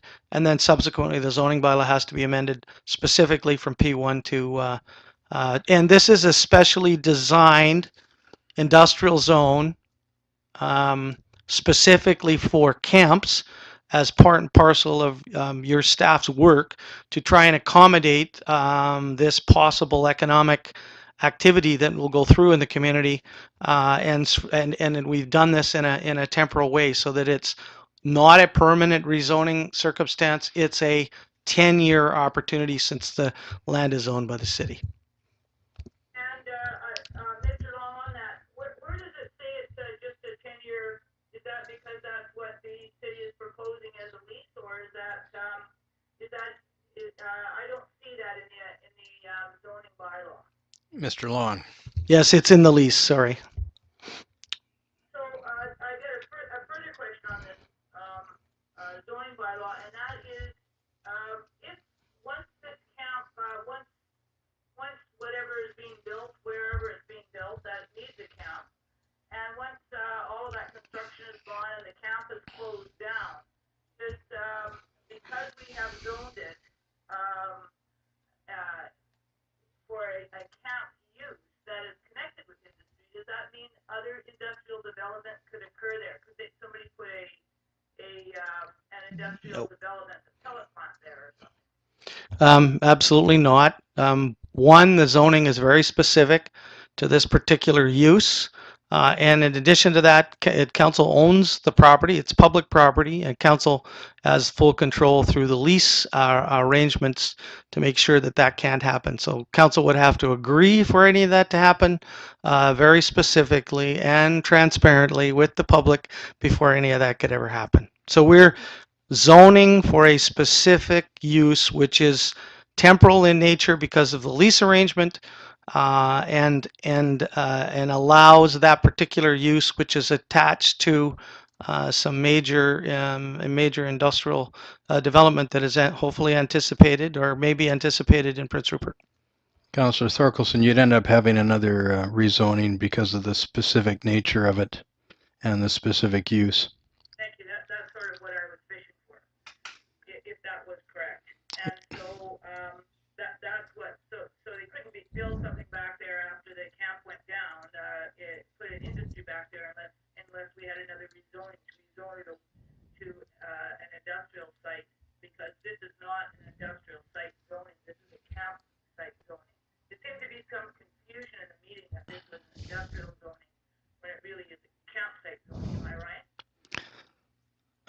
I think the concern from the meeting was really, I've checked with the staff, and the staff told me that they sent out 510 notices. And at the request of council, staff even went beyond the usual 100 meters from the subject property, which is the consideration tonight. But I think really it caught a lot of people off guard because in the past, of course, we had a daily newspaper, and there seemed to be more time to react. When you get a notice in a newspaper and the newspaper comes out once a week, I think it caught people off guard. So I think that was the concern tonight, was that people were saying they wish they had more time. Mr. Long, do you have a comment? My other question is about the laydown area. The proponent seemed to think that he only needed the laydown area for the laydown of the campsite materials. So he needed an area to store the materials that he was using to build the modular homes. And once the modular homes were off that particular laydown site, he didn't have a comment on what might else be used on that laydown site. Would council be looking at if we made that laydown site temporary? Is that linked to the requirements of the camp, or is that linked to once we made it a laydown, it would be a temporary laydown as long as construction was going on in Prince Rupert? Mr. Long.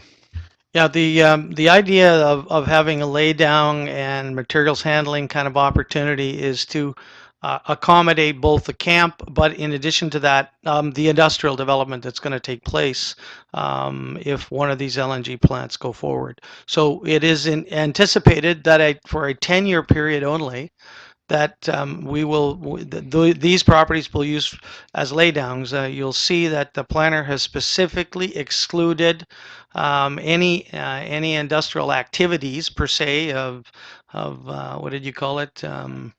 Yeah, manufacturing or assembling anything in the property. The whole idea is that no one will put anything into the ground and make it permanent because it's a 10-year lease. And as a result of that, what we're saying is you can use it for these kind of lay down purposes as specifically identified for a period of 10 years. So no one is going to make any long-term investments in building buildings or doing, and none of that they're not permitted to under the lease. So what we've tried to do is design a zone just for this specific purpose, i.e., a 10-year opportunity for us to partake of the benefits that apply to large industrial development. Okay, thank you. And I just have a comment, Your Worship. Is this time to make comments as well? Regarding this topic? Yeah. Certainly.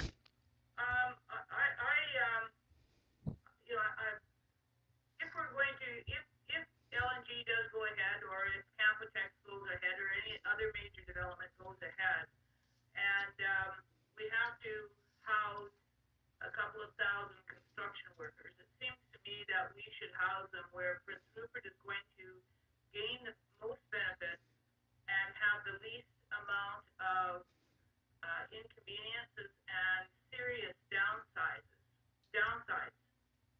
And I do believe with the development permit that we can look at traffic, we can look at noise, we can look at light, we can ensure that we have proper protection of our fish habitat and keep our recreational possibilities intact. My major concern would be people from a construction camp having access to people's backyards, walking through them, and shortcuts for a little walk. But if there's a proper trail around that area, then I think a proper trail is a proper trail. But I think that the proponent assured us that he's going to have the camp protected from roving bears, and I suppose the odd wolf, as well as protect property owners from trespass. What I really am concerned about is, I think, what Ms. Palm was talking about is the vilification. She's talking about vilification of construction camps in general, and and I think that we have to be very careful. I think we need to be a welcoming community. Kitimat didn't get really anything in the way of commerce from their big construction camps. The camps are self-contained. There isn't a whole lot of activity in Kitimat, and the Kitimat City Council was complaining about that a couple of years ago before the Elgin camp expansion and before the other camps moved in to Kitimat. We talked with Kitimat, and we talked with, I was on council when we talked with Dawson Creek as well about what their problems were and their pros and cons of having camps located within city boundaries and outside of city boundaries. And I'm hoping that we can look at best practices and try to ensure that we have a good ability to bring people into our community, to go to our stores and create commerce downtown, and at the same time alleviate any kind of bad influences, particularly drug and alcohol related offenses. But you could have said the same thing about the fishing fleet, your worship, that we didn't want the fishing fleet coming to town because there was too many fishermen going to the bars. I think some of those days some people would like to see again. And I guess the last thing is that I feel kind of bad that people think construction workers who are brothers and sisters, at least they're my brothers and sisters in the labor movement, are coming to town to ravage the town. I have two sons that work construction. One's in Kitimat, and the other one was just working out of town here, and I don't think either of them came to town to ravage our community. And I don't think the vast majority of construction workers are coming to town to act like a bunch of, shall I say, cowboys. So I welcome having a camp, and I think having a camp inside our community, but on the outskirts of our community, is a good economic thing for our community. And I think we have to be careful with the development permit to make sure that we are looking after the people whose yards, in particular, apply onto this establishment.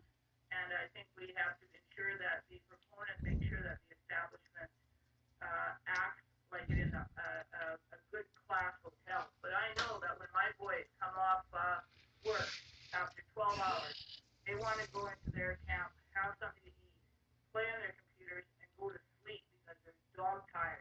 They don't want to have a lot of noise either. Thank you. Councillor Ashley. I only have two questions. I don't think we're ever going to make everybody happy with this. I am in support of this, but I do want to try and make sure we mitigate as many things as we can in the process. And there were a couple of things, and it was especially the people that are living in Hayesville because they are right at the edge there. And what I'm wondering is that there were two things that were mentioned. One was about lights and noise, and one was about like the trail and it being impacted. So my first question is with regards to like how far it is away. Is there any way we could increase the buffer a little bit so it's a little bit farther away? I know it's only a little thing, but maybe it might be enough to make it at least a little bit more acceptable to the people in Hayesville. So that's the first question I have. The proponent did talk about a berm, which Okay. mitigates sound, and did talk about a fence, which of course delineates and provides privacy. Okay.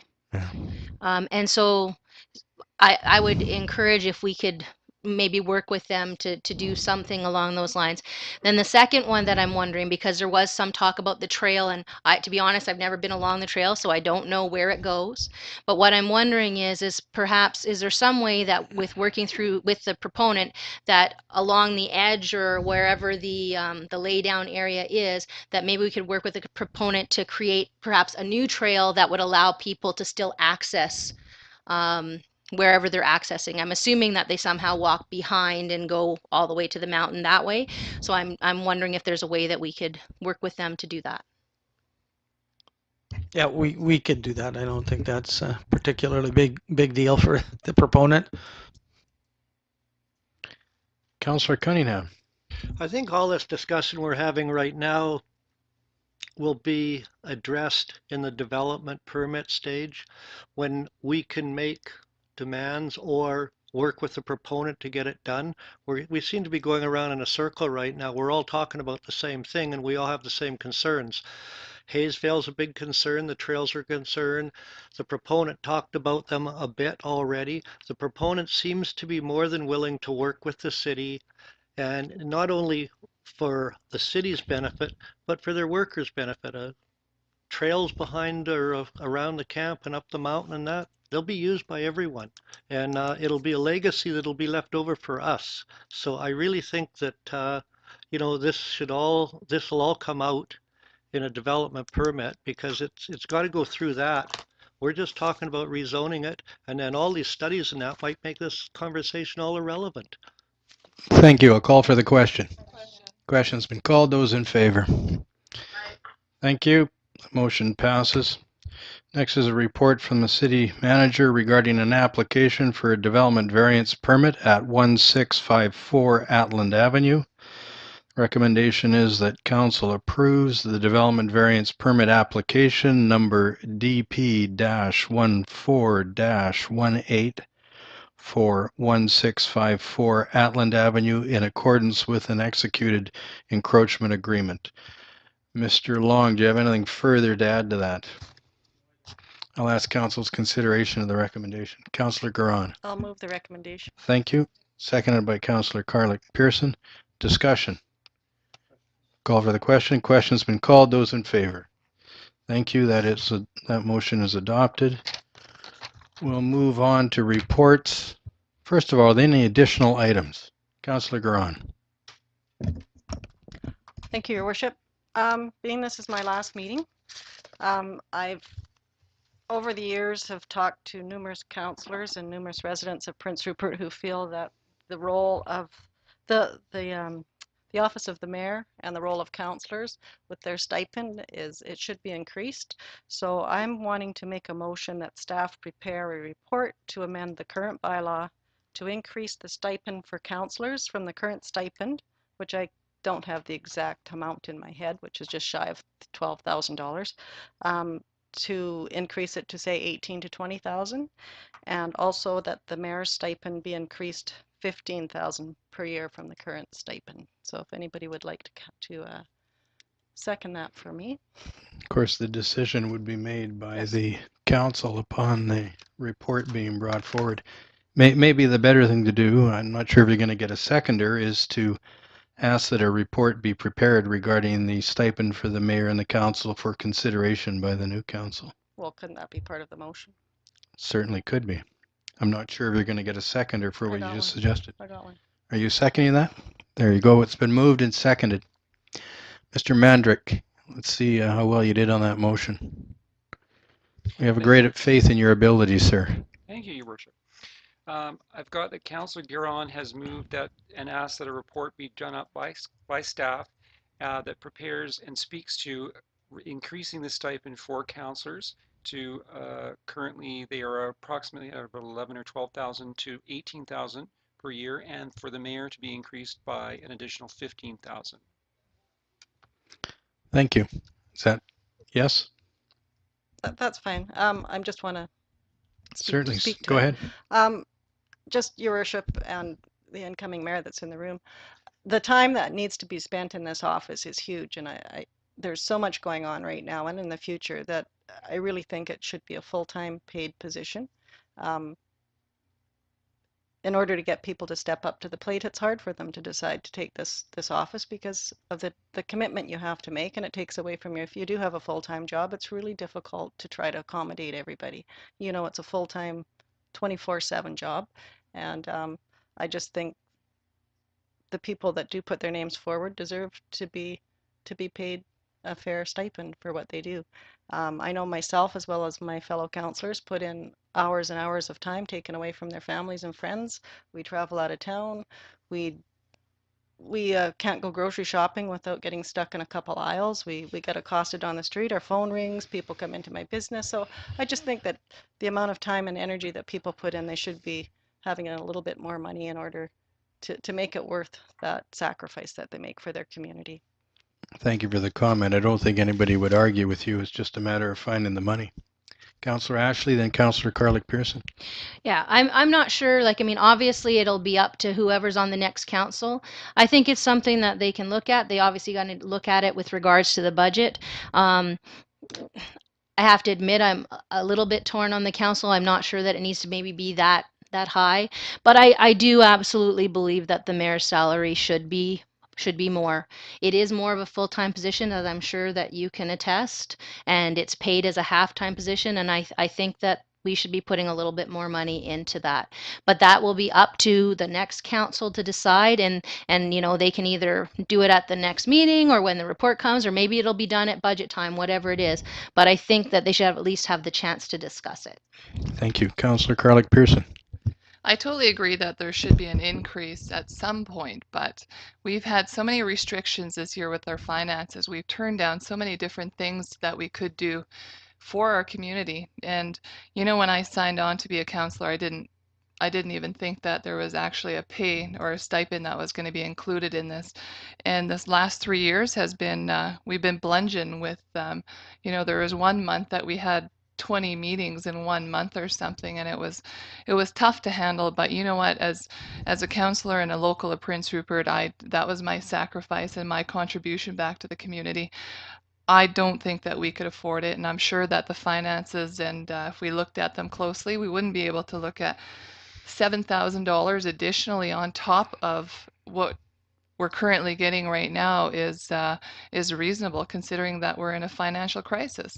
You know, maybe in a couple of years when something else happens and we have more developments in the community, then look at it. But I do agree that the mayor definitely needs an increase, and your worship, you know, it should have came up before, and I would have said yes, definitely, because to me it is a full-time position, that, and you're right, Councillor Guerin, but it just doesn't seem like it's reasonable right now.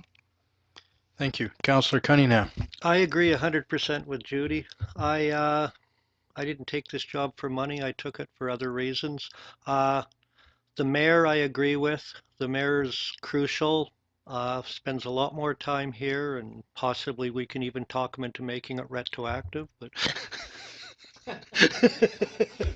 But no, we've turned down $20,000 for lighting at Mariner Park. We've turned down a lot of things this year that I thought should have gone ahead, and I just can't sit here right now and agree to get more money right now when we've turned down so much in the last year. I'm sorry, but I'd like it, but it's just irrelevant right now. So, Your Worship, that was for a study, is that right? That's correct. Yeah, well, I think that the next council can make up their own mind if they want to study or not. I don't think that we need to do that for them. I think that maybe Mr. Long can refresh my memory, but we took a wage freeze, didn't we, when we asked you to take a wage freeze? Last year, yes. And so I'm not quite sure that, no, I believe we're in negotiations with Skippy right now, is that correct? That's correct. I'm not sure that now is the time to be looking at studies to increase counselors' fees. If the next council decides that it needs to be paid more, well, then the next council should make that decision themselves. And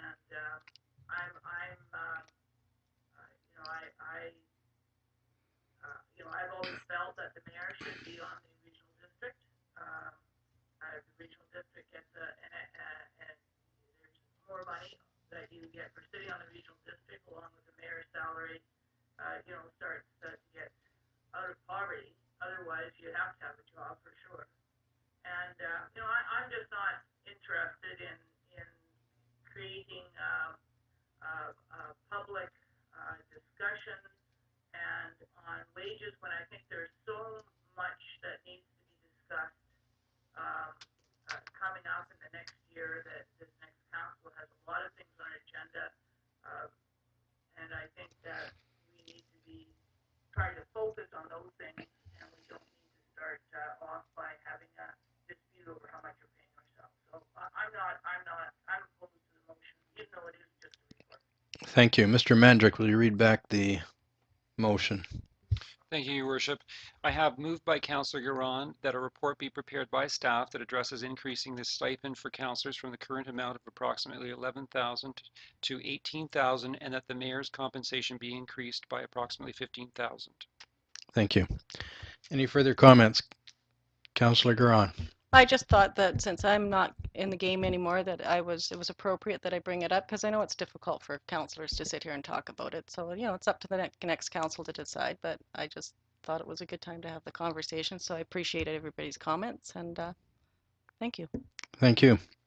I'll call for the question. Question's been called. Those in favor? Those opposed?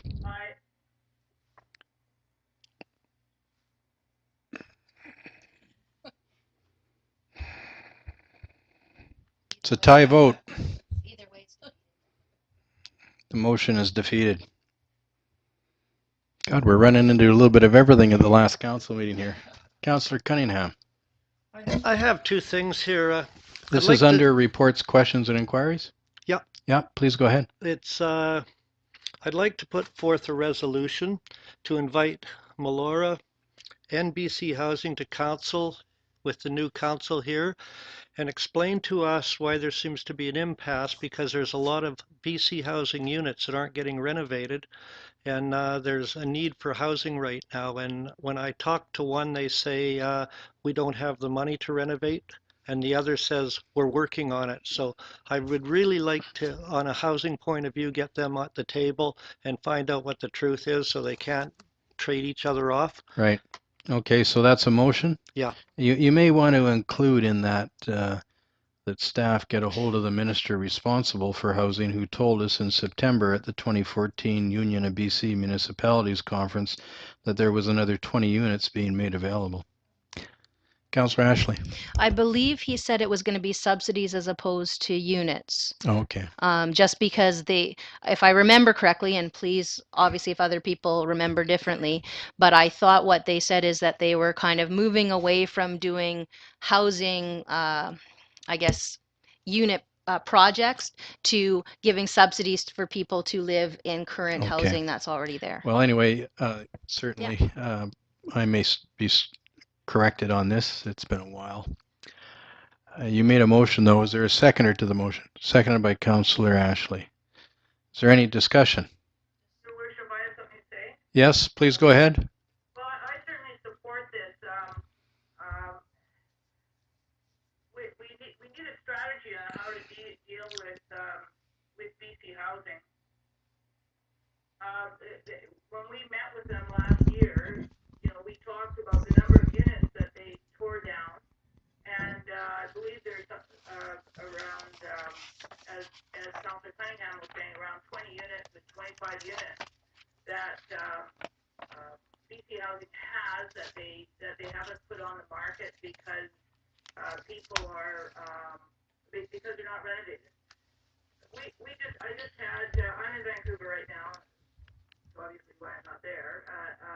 And just before I left, I had a conversation with some people that were sheltering in pouring rain on Friday at the Fishman Culver, sheltering under our stairs.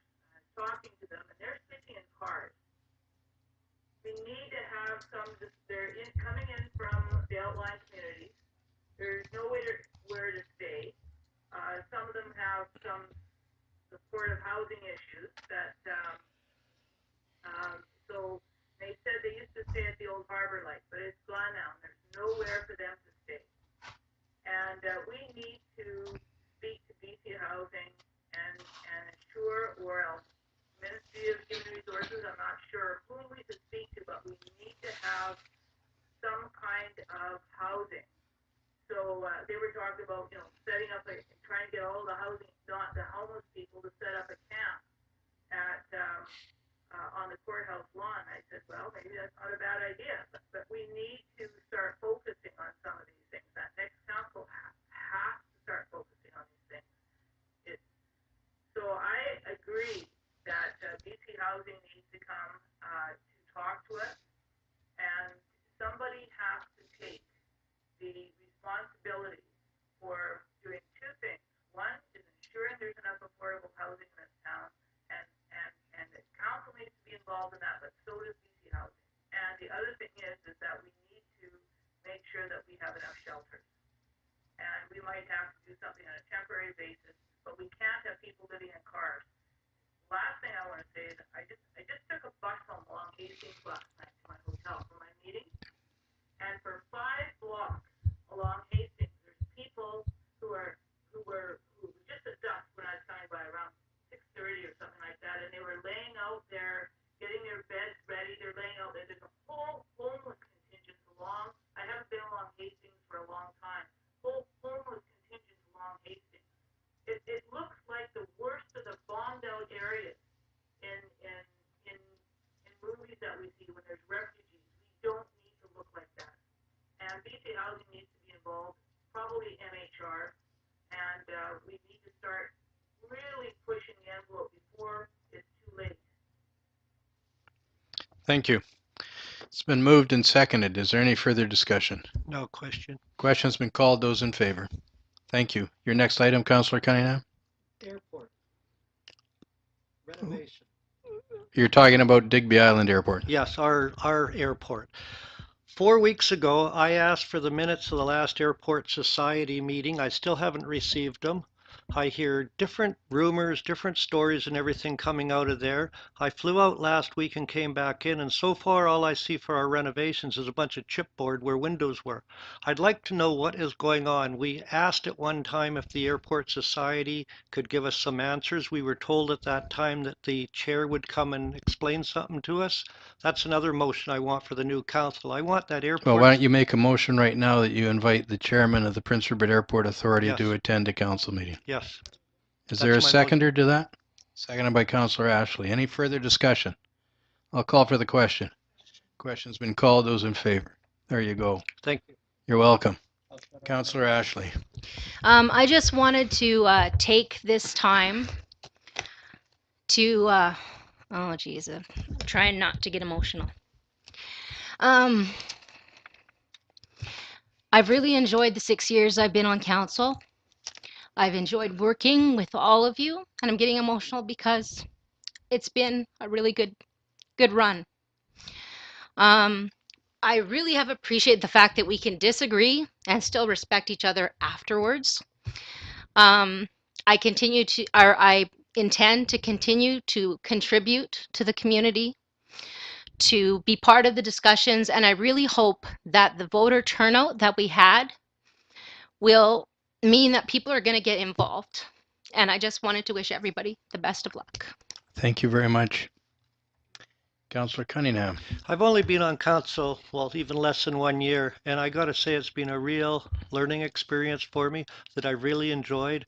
And Anna has contributed to that learning experience in many, many ways. She's shown me a lot of different ways of doing things. She's opened my eyes to things. And when I first came on council, I was ready that everyone should be thrown out of the room and start afresh. But you know what? It was a very enlightening experience for me and a real lesson, and it really turned me around. And I've really enjoyed working with Anna, Judy, and Gina, and you, Jack. Thank you. Thank you. I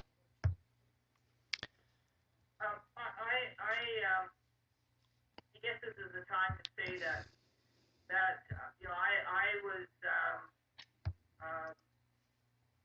thought this was an excellent council, and I was so pleased to work with this council, and because I found it a non-confrontational. I'm probably the most confrontational person on council, and I felt you guys kept me most of the time pretty much calmed down. And I want to thank all you guys for working, because I felt that we have been able to work together, and I felt that everybody on council has brought something to the table. That everybody on council, we all had our strengths, and we all have our weaknesses. Particularly, I have many, but I think that we complemented each other, and I think that this council did a very good job, and I think that your worship, it was a pleasure to serve under you, and I would like to say to Anna and to Gina and to Judy, that it was a real pleasure to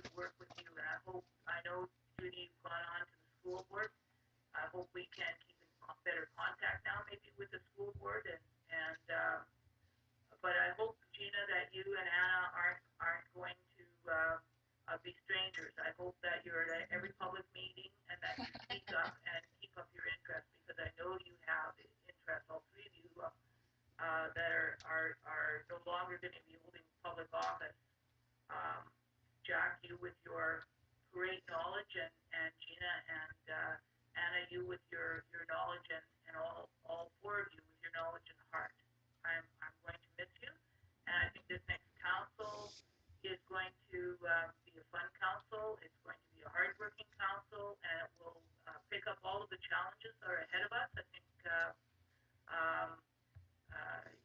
it will be great to work with some younger people, but I can sure say that I don't think they're going to be a better council than what you guys are. Thank you. Councillor Garon. Thank you, Your Worship.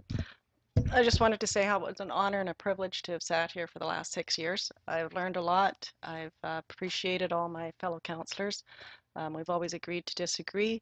This council has worked very hard on behalf of our citizens. We were down in the bottom of the barrel when I first got on here. I think they were before I got on. Staff has worked very hard. We've laid a really good foundation, I feel, for this next council coming in. And I just hope that, I know with what's gone on in the last year, the new council has a lot of work cut out for them, and you're going to have to hit the ground running because there's so much coming down the pipe at all of us. So I really appreciate all those who ran for council. It's one of the hardest things to do, is to stand up in front of your community and represent your community. So I wish them all the best of luck, and I will still be in the community and will contribute where I can. So thank you so much. Thank you. I'll give the last mayor's report. Mr. Long, do you want a manicure or you want to say something? I actually, thank you, Worship. No manicure? No. It's my honor actually to have an interesting anecdote. I actually have one of these from 1962 that my father actually was given when he was the city manager and left. So I would expect that you will cherish and honor these plaques that witness your contribution to this community, and it's just a small token of the community's. Thank you very much. This is a surprise. So put these on your wall, wear them proudly. Maybe one day your offspring will put them proudly on his wall. You're waxing philosophical, are you? Thank you. Thank you, Mr. Long. So the last mayor's report, I participated in a monthly meeting at the request of the Prince Rupert Ministerial Association to discuss options and opportunities that could possibly be pursued to create additional forms of housing in Prince Rupert. And on behalf of City Council and the residents of Prince Rupert, I laid a wreath on Remembrance Day to acknowledge and never forget those that gave their lives so that we can live ours as we do today. And the Prince Rupert Airport Authority has advised that passenger airline traffic through the Prince Rupert Airport from January 1st to October 31st has increased by 7.85% over the same period in 2013. And I attended a presentation by representatives of Schmidt Marine about their worldwide business and their local operations. It was held at the Prince Rupert Port Interpretation Center. And Mr. Long, Mr. Mandrick, Mrs. Bombin, I want to thank you for the work you've done with the council since you've all been here. I've enjoyed sharing my municipal and local knowledge with you, and hopefully going forward, you got enough to run on. You got a bunch of new councillors and a new mayor to give you more suggestions. I also want to thank the city staff, and I will do that. I will be given that opportunity, so I will thank the other staff and the employees. And I also want to thank all of the councillors. This has been a challenging term simply because of what is being proposed around this community. But we all represent different portions of the community, and everybody was able to bring that to the table. And we certainly did what we could. I don't think we ever backed away from anything. And now we have a new group that's going to realize when local government legislation forces something upon you, what a hellhole it can be. And I'm talking about Watson Island. The thing just never ends. But I want to thank all of the councillors for their efforts. And I'll just take a minute here and thank my supporters that have supported me. I've been able to be the mayor of Prince Rupert for 10 years. The last 6 has been continuous. But you can't do it without the support of residents in the community that continue to come to you with suggestions and ideas, and some complaints, of course. But in terms of an operation, the strength of this operation is the fact that the council is not dysfunctional, and the fact that we've got great staff, and the fact that we've got a great bunch of city employees here. There's nobody in this organization that when they go to work in the morning, their first thought isn't how they can serve the public. And in terms of complaints about staff, there's been very, very few. And in fact, in some concerns that were voiced when they were actually reviewed, we found out that when you got into specifics, it really wasn't a concern. It may have been an interpretation of some information somebody got. So the strength of this municipality is the council working together and the staff that come to work every day. This is a very stable entity, and it behooves the next council to try and keep it in that way. And that is the responsibility that is put upon you. You've all run for office. You've been elected. You have my congratulations. But along with that comes the responsibility of working with somebody you may not know, you may not always agree with, but you need to respect them and you need to work together on behalf of the people that supported you and gave you your opportunity. And I wish the new council the best of luck. The last thing I'd like to mention,